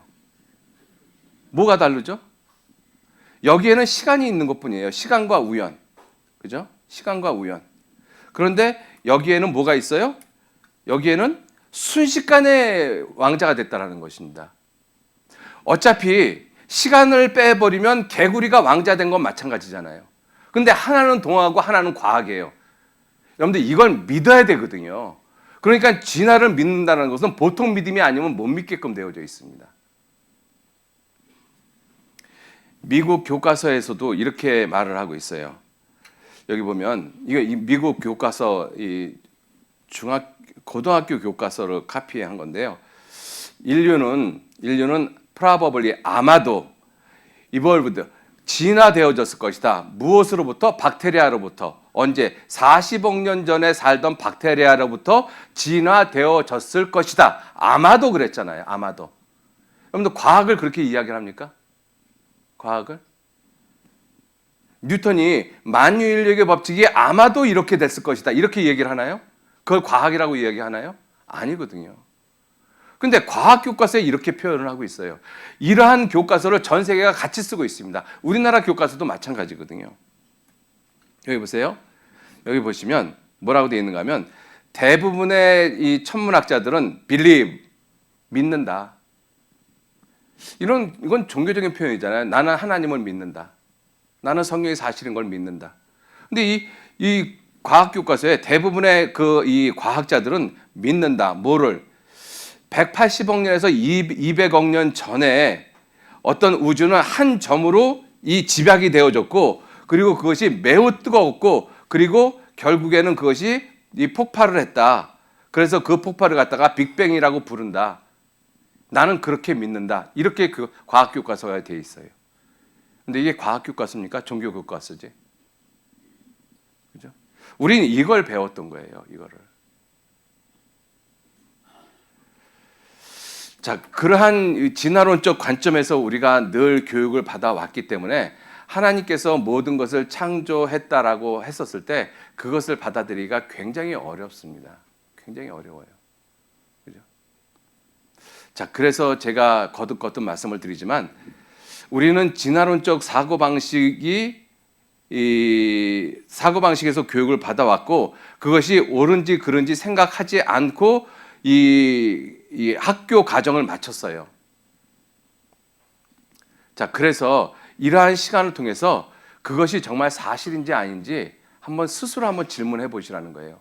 무조건 창조는 틀렸고 진화는 맞다 이러한 그 편협적인 생각 말고 내가 지금까지 배워왔던 그것이 정말 사실일까? 왜 사실이면 왜 이와 같은 모순들이 생기지? 그건 틀림없이 모순이잖아요. 한번 생각해 보시라는 것입니다. 왜 그럴 것인가? 그죠? 자, 그러면 그렇게 진화론자들이 진화론이 다 틀렸다라고 이야기를 하니까 미국에서요 몇 년 전에 이 진화론에 대해서 이런 1993년도입니다. 이 생명은 어떻게 시작이 됐을까? 그다음에 인류는 어떻게 시작이 됐을까? 과연 그 진화론 화석의 그 빅뱅이라고 이야기는 그러한 것들은 사실일까? 이런 것들을 특집으로 다루었습니다. 그리고 다루고 논 다음에 마지막으로 끝에 최종적으로 이야기한 것이 무엇이냐면요. 타임지는 인류 조상에 대한 특집을 마감하면서 이 분야를 다음 한 문장으로 요약하고 있다. 현재로서는 원숭이가 진화되어 사람이 되었다는 주장은 사실 데이터에 입각한 과학적인 주장이 아니라 한낱 상상에 불과하다. 이렇게 결론을 내렸어요. 그런데 어떤 진화론자들도 이 타임즈의 이 기사에 대해서 반박을 한 사람도 하지 않았다는 거예요. 무슨 뜻입니까? 진화론자들도 진화론이 틀리다는 것을 입증을 하고 있어요. 인정을 하고 있습니다. 자, 그러니까 진화론이 틀렸으니까 그러니까 창조론이 맞잖아. 이게 아니잖아요. 그럼 창조론이 맞는 이유가 뭐냐 하는 거예요. 다시 말씀을 드리면 진화되어진 것, 원숭이가 사람 되어진 것을 본 사람이 없잖아요. 하나님이 사람 만든 거 본 사람 없잖아요. 그죠? 그럼 진화론이 틀렸다라고 해서 무조건 창조론이 맞다라고 어떻게 이야기를 하느냐 하는 거예요. 진화론은 여러 가지의 모습으로 보면 반드시 틀렸습니다. 옳은 부분이 없어요.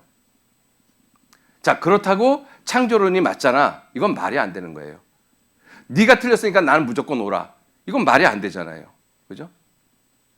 진화론이 틀렸으니까 창조론은 무조건 옳아? 그게 아니잖아요. 진화론이 틀린 것이 사실이지만 그럼 창조론은 정말 사실이냐? 아니면 그것도 꿈이냐 허구냐? 아니면 실화나 전설이냐? 그걸 알아보셔야 되잖아요. 그죠? 자, 그래서 성경은 우리에게 거듭 말씀하시는 것이 뭐냐면 여호와의 이름으로 말한 일에 증험도 없고 성취함도 없으면 이는 여호와의 말씀하신 것이 아니다. 하나님께서 이 세상을 창조하셨다라고 아주 분명하게 말씀을 하고 계시잖아요. 이사야 44장 24절 말씀에도 내 구속자여 모태에서 너를 조성한 나 여호와가 말하노라. 나는 만물을 지은 여호와로라. 나와 함께한 자 없이 홀로 하늘을 폈고 땅을 베풀었다. 이사야 45장 18절 말씀에도 여호와는 하늘을 창조하신 하나님이시며 땅도 조성하시고 경고케 하시되 헛되이 창조치 아니하시고 사람으로 거하게 지으신 자신이라. 그 말씀에 나는 여호와라. 나 외에 다른 이가 없느니라. 이 말씀을 우리가 어떻게 믿을 것이냐 하는 거예요. 성경은 분명히 이러한 말씀을 하신 이 성경을 믿을 수 있는 조건이 뭐냐? 증거하고 성취함이 없으면 이건 믿을 수 있는 것이 못 된다라고 말씀하고 계시는 거예요. 그럼 성경에 정말 증거가 있느냐 하는 것이죠. 성취함이 있느냐 하는 것입니다. 이걸 배우자라는 것이에요. 그리고 성경에 정말 살펴봤더니 성취함과 증거가 있다. 그러면 우리는 겸손하게 성경이 사실이구나. 이걸 받아들일 수가 있는 거잖아요. 무조건 하나님 말씀이니까 아멘 하지 마시고. 그죠? 자, 그러한 말씀 가운데 지금 이 창조에 대한 말씀을 다 찾기는 시간이 너무 부족합니다. 몇 구절만 한번 제가 말씀을 드려볼게요. 사도행전 17장 24절 말씀해 보시면 우주와 그 가운데에 있는 만유를 지으신 신, 우리나라는 신으로 했는데 영어는 분명히 God 하나님을 말씀하고 있습니다. 신께서는 천지의 주제시니 주인이시니 손으로 지은 전에 계시지 아니하시고 또 무엇이 부족한 것처럼 사람의 손으로 섬김을 받으시는 것이 아니니.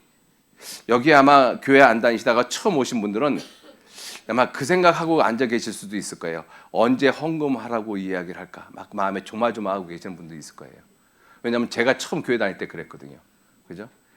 주머니에 지금 5만 원짜리밖에 없는데 이거 5만 원짜리를 넣어? 아깝네. 만 원짜리 진작 받고 올 걸. 막 지금 이런 생각하고 계시는 분들도 계실 거예요. 근데 하나님은 무엇이 부족한 것처럼 사람의 손으로 섬김을 받으시는 것이 아니라고 말씀하고 계셔요. 여러분들 이번 일주일 동안 헌금하는 시간 없으니까 걱정하지 마셔요. 이는 만민에게 생명과 호흡과 만물을 친히 주시는 자이심이라. 그래서 이 영어권에서는 하나님을 기버라고 이야기를 합니다. 부모가 기버, 주는 자잖아요. 자식에게 모든 것을 주는 것이 부모입니다. 하나님이 그러시거든요. 그죠? 인류의 모든 족속을 한 혈통으로 만들고, 그죠? ABO식 혈액형을 통해서 모든 인류는 다 혈액을 갖다가 혈액형만 맞으면 주고받을 수 있어요.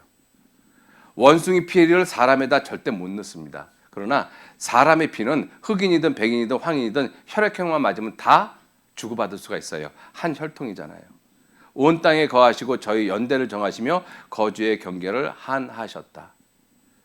여러분들 이 성경에 과학적인 증거, 창조에 대한 증거는 굉장히 많습니다. 아주 간단하게 제가 말씀을 드려볼게요. 유다서 1장 13절 말씀에 블랙홀에 대한 말씀이 있거든요. 캄캄한 흑암, 이게 블랙홀이잖아요. 근데 그 흑암에 돌아가는 유리하는 별들, 블랙홀에 빠져들어가는 것이 유리하는 별들이거든요. 여러분들 이 유다서는 지금부터 1900년 전 기록입니다. 그죠? 인류가 블랙홀을 안 것이 200년도 채 안 돼요.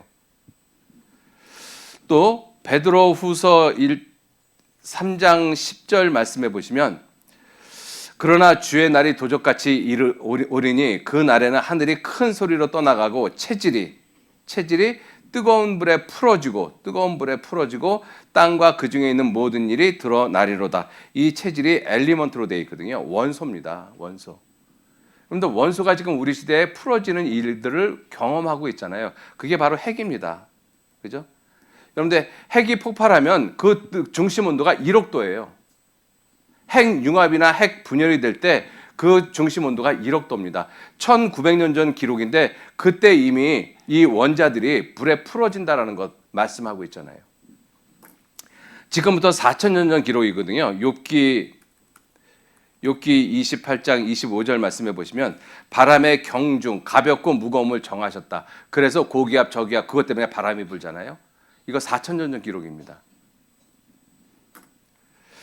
욥기 36장 31절 말씀에 이 번개에 대해서 말씀하시며 그가 번개빛으로 자기 사면에 두르시며 바다 밑도 가리우시며 이런 것들로 만민을 징벌하시며 이런 것들로 식물을 풍부히 주시느니라. 이 식물이 동물 식물 할 때 식물이 아니라 푸드, 음식물이에요.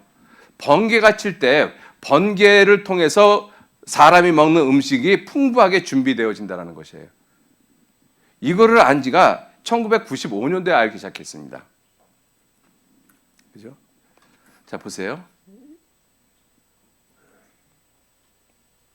여기 보시면 1995년도 신문입니다. 번개는 생명체의 최대의 질소원이다. 미국에서 새로운 실증적인 결과 발표했다. 연간 10억 톤의 질산 등으로 고정화돼서 이 공기 중에 있는 탄소와 질소가 질산염이 되어지면서 이 온 지구에 내린다는 것이죠. 그래서 그 질소 비료를 식물이 먹고 식물을 동물이 먹고 그 식물과 동물을 사람이 먹으니까 번개가 사람들에게 먹는 음식물을 풍부하게 준비시켜준다. 정확하게 맞잖아요. 지금부터 4000년 전 기록이거든요. 이게 어떻게 가능하느냐 하는 것입니다. 그죠? 욥기 26장 7절 말씀에 그는 북쪽 하늘을 허공, empty space, 그죠? 북쪽 하늘을 허공에 펴시며 땅을 공간에 다셨다. 이 말씀도 여기 보시면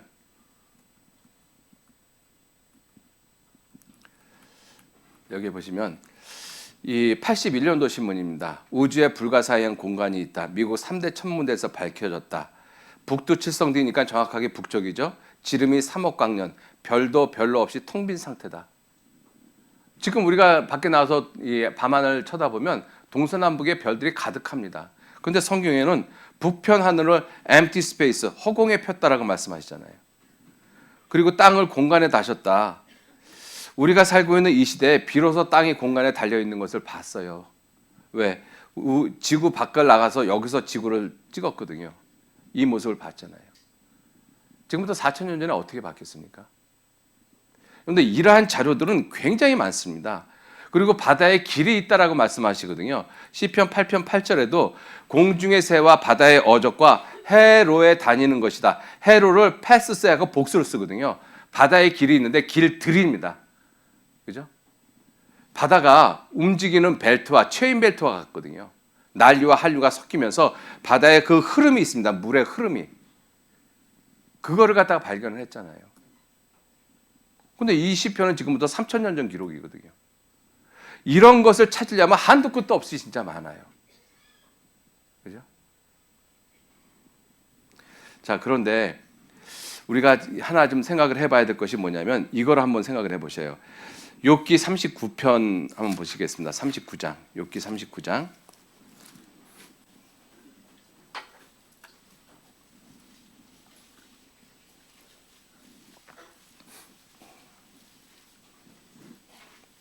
욥기 39장. 이게 지금 4,000년 전 기록이거든요. 4,000년 전 기록인데 39장 9절 말씀. 하나님이 지금 욥이라는 사람에게 질문을 하고 있는 내용입니다. 39장 9절 말씀. 들소가, 들에 있는 소죠. 어찌 즐겨 내게 복종하며 내 외양간에 머물겠느냐. 내가 능히 줄로 들소를 메어 이랑을 갈게 하겠느냐. 그것이 어찌 골짜기에서 너를 따라 쓰레를 끌겠느냐. 그것에 힘이 많다고 내가 그것을 의지하겠느냐. 내 수고하는 일을 그것에게 맡기겠느냐. 그것이 내 곡식을 집으로 실어 오며 내 타작마당에 곡식 모으기를 그것에 의탁하겠느냐. 지금 하나님이 무엇을 말씀하고 계시는가 하면요, 이 말씀을 하고 계시는 거예요. 이 욥기 39장 9절 말씀에서부터 이 들소, 이 소를 보면 들소가 있고 집소가 있거든요. 그죠? 들소가 있고 집소가 있습니다. 그런데 하나님이 이 사람에게 묻는 말씀 핵심이 뭐냐면, 야, 사람들아, 너희들 똑똑하잖아. 그런데 똑똑한 너희들이 그 힘든 농사를 지면서 들소가 훨씬 더 이 농사 짓기에 힘이 세니까 효용성이 높은데 그 들소를 사용하지 않고 들소보다 힘이 약한 집소를 왜 사용하고 있니? 이걸 물어보고 있는 거예요. 무슨 말이냐면요, 이 구석기 시대가, 우리가 학교에서 배울 때 구석기 시대가 지나서 신석기 시대가 돌아오잖아요. 이 신석기 시대를 갖다가 BC 8000년경으로 잡습니다. 왜냐하면 소가 길들여진 시대가 BC 8000년경이거든요. 그죠? 그래서 이 소를 어떻게 길들였느냐? 이 들소를 갖다가 길들여서 집소를 만들어서 그때부터 사람들이 그 힘든 농사를 졌다. 그래서 신석기 시대가 시작됐다라고 학자들이 그렇게 이야기를 하고 있는 거예요. 근데 성경은 지금 그 말씀을 하고 있는 것이 아니잖아요. 야, 너희들 들소가 농사를 짓는데 훨씬 더 유용한데 힘이 세니까. 그런데 왜 들소를 이용해서 농사를 짓지 않고 들소보다 약한 집소를 이용해서 농사를 짓느냐? 근데 성경은 뭐라고 말씀하고 계셔요? 들소가 집소보다 힘이 세지만 들소는 사람에게 길들여지지 않는다라고 말씀하고 있잖아요. 이 말씀에. 그죠? 그것에 힘이 많다고, 들소가 힘이 많다고 내가 그것을 의지하겠느냐? 내 수고하는 일을 그것에게 맡기겠느냐? 그것이 내 곡식을 집으로 실어오며 내 타작마당에 곡식 모으기를 그것에게 의탁하겠느냐? 들소는 사람 말 안 듣는다는 것입니다. 그런데 어떻게 들소를 길들여서 집소가 되느냐 하는 거예요. 성경은 놀랍게도 창세기 1장 24절에 하나님이 땅의 짐승을 만들 때 하나님이 가라사대 땅의 생물을 그 종류대로, 그죠? 종류대로. 우리가 지난번에 배웠잖아요. 개, 문, 강목, 가속, 종. 이 종이 바로 이 종류입니다. 그죠? 종류대로 내되 육축을 갖다가 캐틀이라고 그러잖아요. 뭐 돼지, 소, 말, 닭, 양, 개, 뭐 이런 것들. 그죠? 사람 말을 듣는 그 캐틀. 그다음에 땅의 짐승. 땅의 짐승은 뭐라고 돼 있어요? 비스트, 와일드 비스트라고 돼 있습니다. 들짐승이 따로 있거든요. 똑같은 소라고 해도 들소가 따로 있고 집소가 따로 있어요. 들닭이 따로 있고 집닭이 따로 있고 산장이 따로 있고 면양이 따로 있고 사람 말을 듣는 거하고 사람 말을 안 듣는 거하고 똑같은 양이나 소나 할지라도 사람 말을 듣는 것이 있고 안 듣는 것이 있다는 것입니다. 처음부터 하나님이 따로 만드셨다고 되어 있잖아요. 어떤 것이 옳을까 여러분들이 판단하시라는 것입니다. 13절 39장 13절 타조는 즐거이 그 날개를 친다마는 그 깃과 털이 인자를 베푸느냐 그것이 알을 땅에 버려두어 모래에서 더워지게 하고 발에 깨어질 것이나 들짐승에게 밟힐 것을 생각지 아니하고 그 새끼에게 무정함이 제 새끼가 아닌 것처럼 하며 그 구러한 것이 헛되게 될지라도 괴념치 아니하나니. 이 타조는 무정한 짐승의 대표가 타조입니다. 모성 본능이 가장 강한 동물이 암탉이에요. 그래서 성경에서도 예수님이 이스라엘 백성들을 책망하실 때 암탉이 제 새끼를 날개 아래 모은 같이 내가 너희를 모으려 함이 몇 번이냐. 이 암탉은 모성 본능이 진짜 강하거든요. 제가 어렸을 때 그 기억이 나요. 어렸을 때 제가 한남동에 살았는데 그때만 해도 한남동에 매 같은 것들이 있었습니다. 근데 집에서 닭을 길렀거든요. 근데 병아리를 이제 매들이 쳐가잖아요. 애미닭이 그 매하고 싸웁니다. 정말로 제가 그거 어렸을 때 봤어요. 그리고 한 번은 이 오래전 이야기인데 이 양계장에서 불이 났는데 애미닭이 까맣게 타서 죽었거든요. 근데 까맣게 탄 애미닭 날개 품에 노란 병아리가 살아있는 것이 이 사진이 찍어갖고 나왔어요. 그렇게 이 암탉은 모성 본능이 강해요. 그런데 타조는 이 알을 품는 모습을 보면 알들이 죄다 밖으로 나와 있잖아요. 그죠? 그리고 눈은 아주 곱게 내리 깔고 있고. 그죠? 여러분들 이 타조는 진화론 쪽 관점에서 보면 멸종할 수밖에 없어요. 그죠? 왜? 종족을 갖다가 보존하고자 하는 본능 자체가 없잖아요. 타조가 왜 이렇게 됐는지 아느냐? 이거 지금 질문하고 있는 거거든요. 그죠? 그 답을 성경이 말씀하고 있잖아요. 17절 말씀 같이 읽겠습니다. 이는 하나님 내가 지혜를 풍부하지 아니하고 총명을 주지 아니함이니라. 하나님이 그렇게 하셨다라는 거예요. 하나님이. 그래서 타조알을 다른 알보다 가장 두껍게 만들었어요. 타조알은 웬만해서 잘 안 깨집니다. 그죠? 하나님이 그렇게 해놓으신 거예요. 진화돼서 이렇게 되어진 것이 아니라는 것입니다. 그죠? 자, 이러한 말씀들이 우리 성경을 보면 굉장히 많아요. 그죠? 사람이 육체의 생명이 어디 있는지 몰랐어요. 그래서 고대로 올라가면 사람의 육체의 생명이 머리에 있을까, 심장에 있을까? 그래서 마야나 잉카 문명에서는 사람 인신제사를 드릴 때 산채로 사람의 심장을 갖다 꺼내서 드렸잖아요. 왜? 생명이 심장에 있는 줄 알고.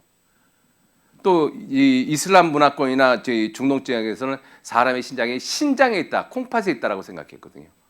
어디 있는지 몰랐어요. 그런데 3,500년 전 이 기록에 레위기 17장 11절 말씀에 육체의 생명은 피에 있다라고 분명히 말씀하고 있잖아요. 이거 안지 200년도 채 안 됐어요. 그죠?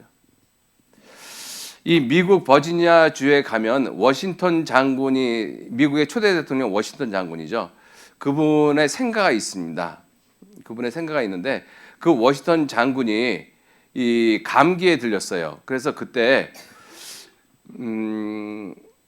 사람이 이 시대만 해도 사람이 몸이 안 좋으면 피가 안 좋을 것이라고 생각을 해가지고 피를 뺐습니다. 사혈을 했던 것이죠. 여기도 우리나라도 사혈도 많이 하시잖아요, 그죠? 그래서 의사가 와가지고 피를 뺐어요. 피가 안 좋으면 뼈를 빼야 된다고. 근데 안 나니까 2번, 3번, 4번 피를 계속 뽑으니까 나중에 피가 안 나오는 거예요. 피를 너무 많이 뽑아가지고. 그래서 워싱턴 장군이 죽었습니다. 참 어이없게 죽었죠, 그죠? 육체의 생명이 피에 있다라는 것 자체를 이 버지니아주 의학 논문집에 그대로 있어요. 이 내용이. 그죠?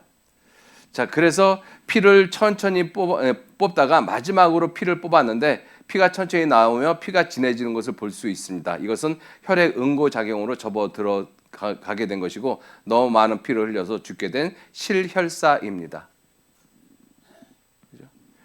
그래서 이 예전에 이 유럽이나 유럽이 그랬죠. 유럽 15세기에서는 여러분들 이 표시가 무슨 표시인지 아셔요?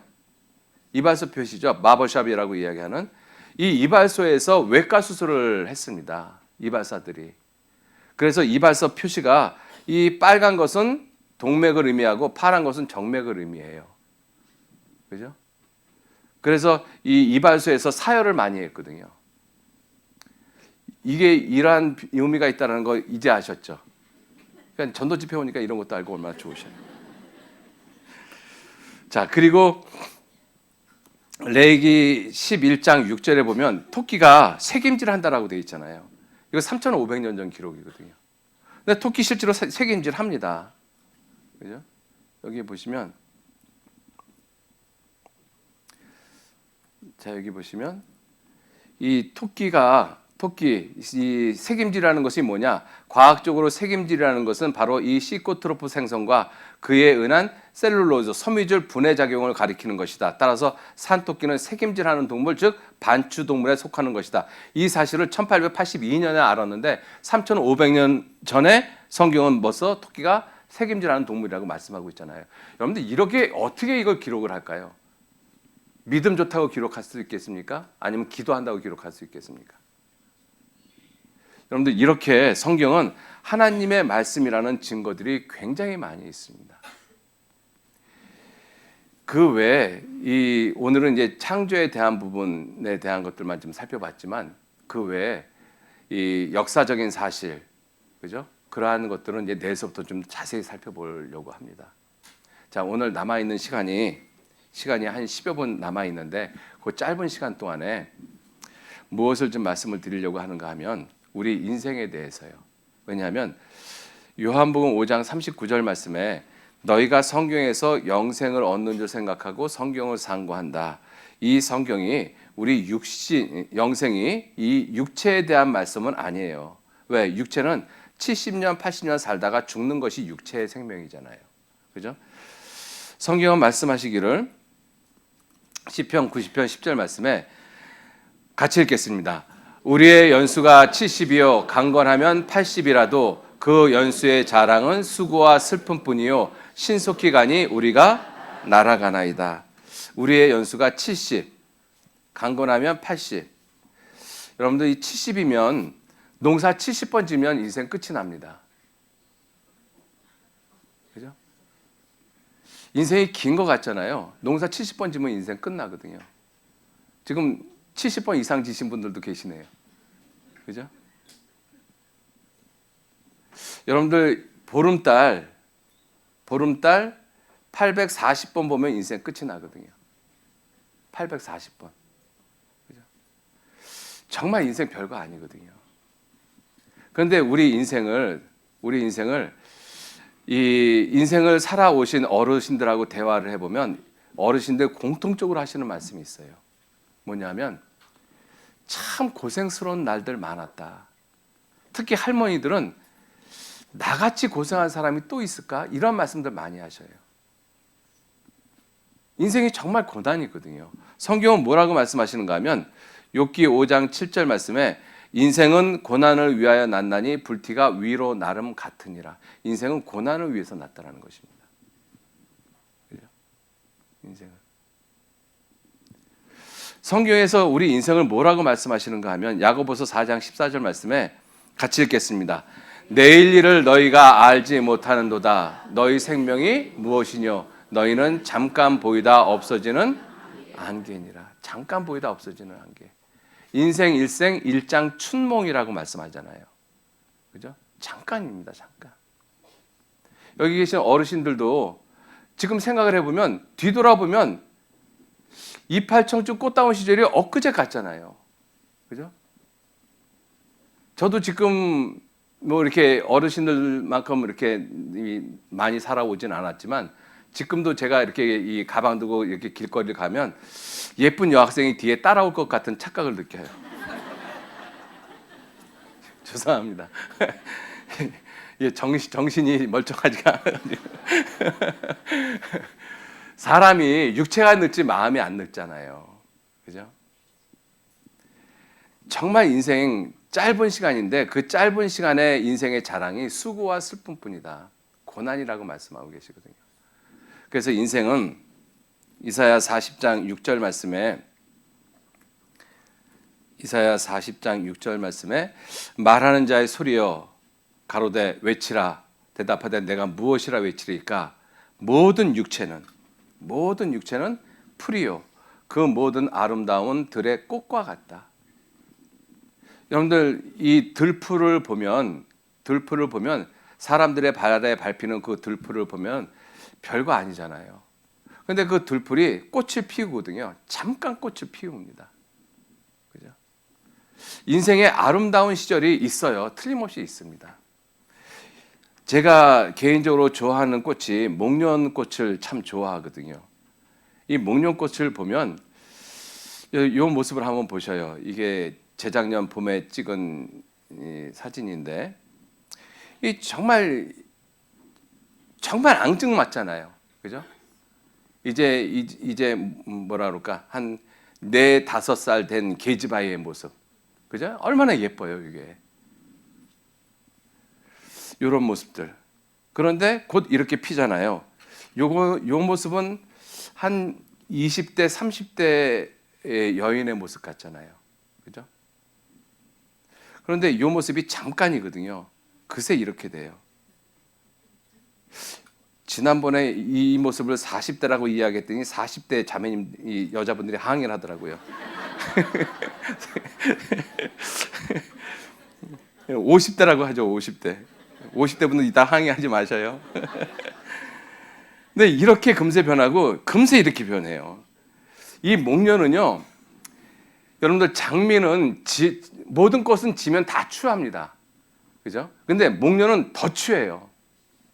그죠? 아주 금세 추해지거든요. 그리고 정말 포담스러운 이러한 모습들, 이게 꼭 우리 한국 여인의 모습 같잖아요. 그죠? 한복 곱게 차려입고 이 머리 곱게 정갈하게 빗어서 쪽을 짚고 있는 그러한 모습. 전 목련을 보면 그런 생각이 나거든요. 근데 이러한 시절이 금세 지나고 이렇게 추한 모습으로 바뀌어져 버려요. 그죠? 뭐라고 돼 있어요? 그 모든 아름다움은 들의 꽃과 같다. 명사심리에 해당하여 꽃진다고 서로 말아. 명년 춘삼월이면 너는 다시 필요니와 우리네 인생 한 번 가면 영영 다시 못 오나니. 그게 인생이에요. 그러한 인생을 살아가는 우리들의 모습이 이 세상이 전부인 줄만 알고 살아가잖아요. 그죠?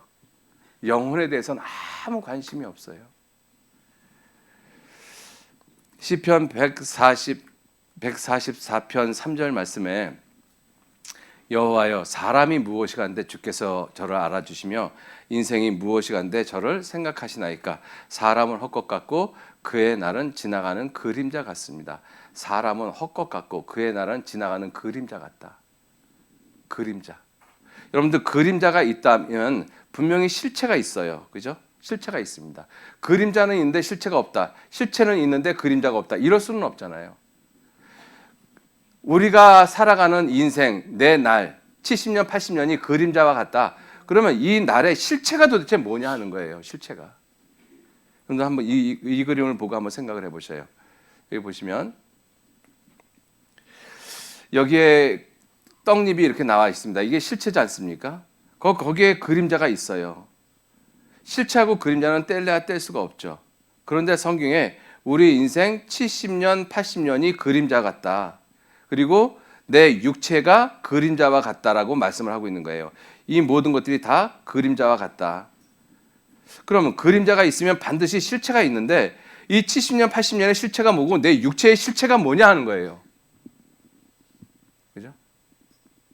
성경에서는 이것이 실체, 그림자라고 말씀하셨잖아요. 그럼 이 그림자에 대한 실체가 뭐냐 하는 것이죠. 내 인생 70년, 80년에 대한 실체가 뭐냐? 이것이 영원입니다. 영원한 세계가 정말로 있어요. 내 육체가 있듯이 내 영혼이 있습니다. 영혼. 이게 실체거든요.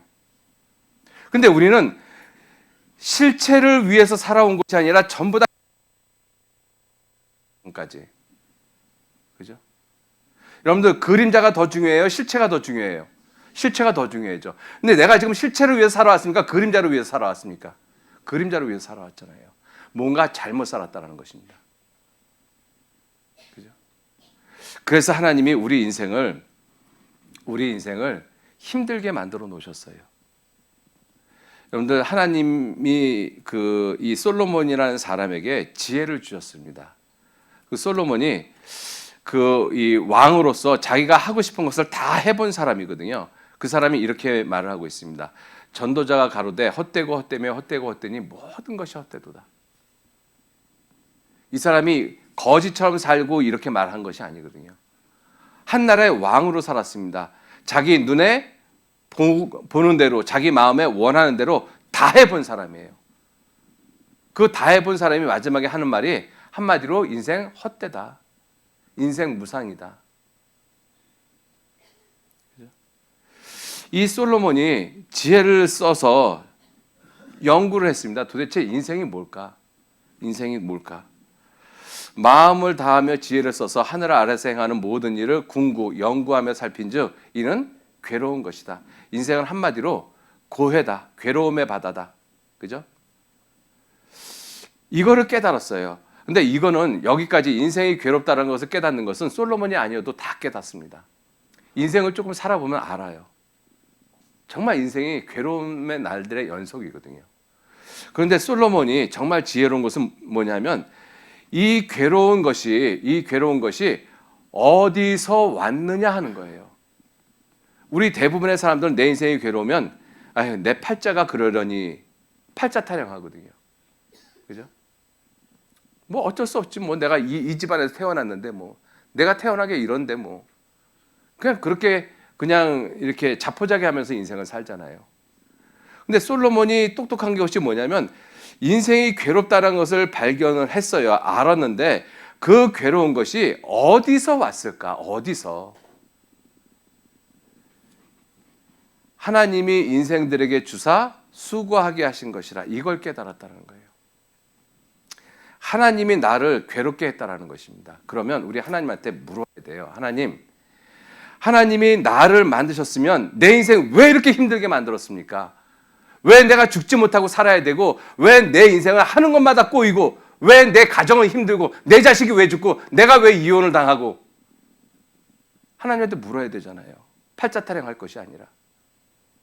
그죠? 하나님 내 인생이 왜 이렇습니까? 물어야 되잖아요. 그건 묻자는 것입니다. 하나님한테. 그죠? 여기 지금 계신 분들 중에 인생이 정말 매일매일 즐겁고 그렇습니까? 안 그렇잖아요. 정말 어떤 분들은 죽지 못해서 사시는 분이 있거든요. 오늘도 울고 계셨던 분들 계셨을 거예요. 틀림없이. 왜 내 인생이 그러냐 한 거예요. 우리 하나님한테 물어야죠. 하나님, 나 이렇게 힘들게 만들어 놓고 하나님 즐겁습니까? 재밌습니까? 하나님 나를 왜 이렇게 만들어 놓으셨습니까? 우리 하나님한테 따져야 되잖아요. 그거 한번 물어보자는 것입니다. 이렇게 우리가 하나님한테 하나님 내 인생을 왜 이렇게 만들어 놓으셨습니까? 라고 하나님한테 질문을 하면 하나님이 이렇게 답변하십니다. 같이 읽겠습니다.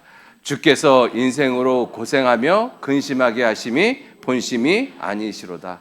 그것이 하나님 본심이 아니셔요. 그래서 이번 한 주간 이 하나님의 본심을 찾자라는 것입니다. 이 본심을. 그죠? 하나님이 나를 이 세상에 만들어 놓으신 이유, 내 삶을 수고와 슬픔으로 지나가게 하시는 이유, 그 하나님의 본심이 도대체 무엇입니까? 하나님 그것 좀 깨닫게 해 주십시오. 여러분들 이제 오늘 시작입니다. 이제 하루하루 더 말씀을 배워 가시면서 성경이 사실인 것과 하나님이 살아계신 것을 더욱더 분명히 깨달으실 거거든요. 이왕 시작하셨으니까 끝까지 하루도 빠지지 마시고 꼭 오시기를 부탁을 드리겠습니다. 같이 기도하시겠습니다. 우리를 사랑하시는 거룩하신 아버지 하나님, 오늘서부터 하나님의 말씀을 배웁니다. 하나님의 말씀을 하루하루 배워가면서 성경이 사실인 것과 하나님이 살아계심을 우리 가운데 깨닫도록 도와주시고 믿어지도록 하나님께서 은혜 허락해 주시기를 진정으로 의지하고 부탁을 드립니다. 하나님의 거룩하신 말씀 앞에서 한 사람도 잃어지는 영혼 없도록 하나님 더욱 도와주시고 불쌍히 여겨주시고 은혜 허락해 주시기를 간절히 의지하고 부탁드립니다. 내일도 하나님의 은혜 가운데 한 사람도 빠지지 말고 다 참석해서 말씀 들을 수 있도록 도와주시고 돌아가는 발걸음 또한 지켜주시고 인도해 주옵소서. 감사드리면서 예수님 이름으로 기도 올렸습니다. 아멘. 예, 수고하셨습니다.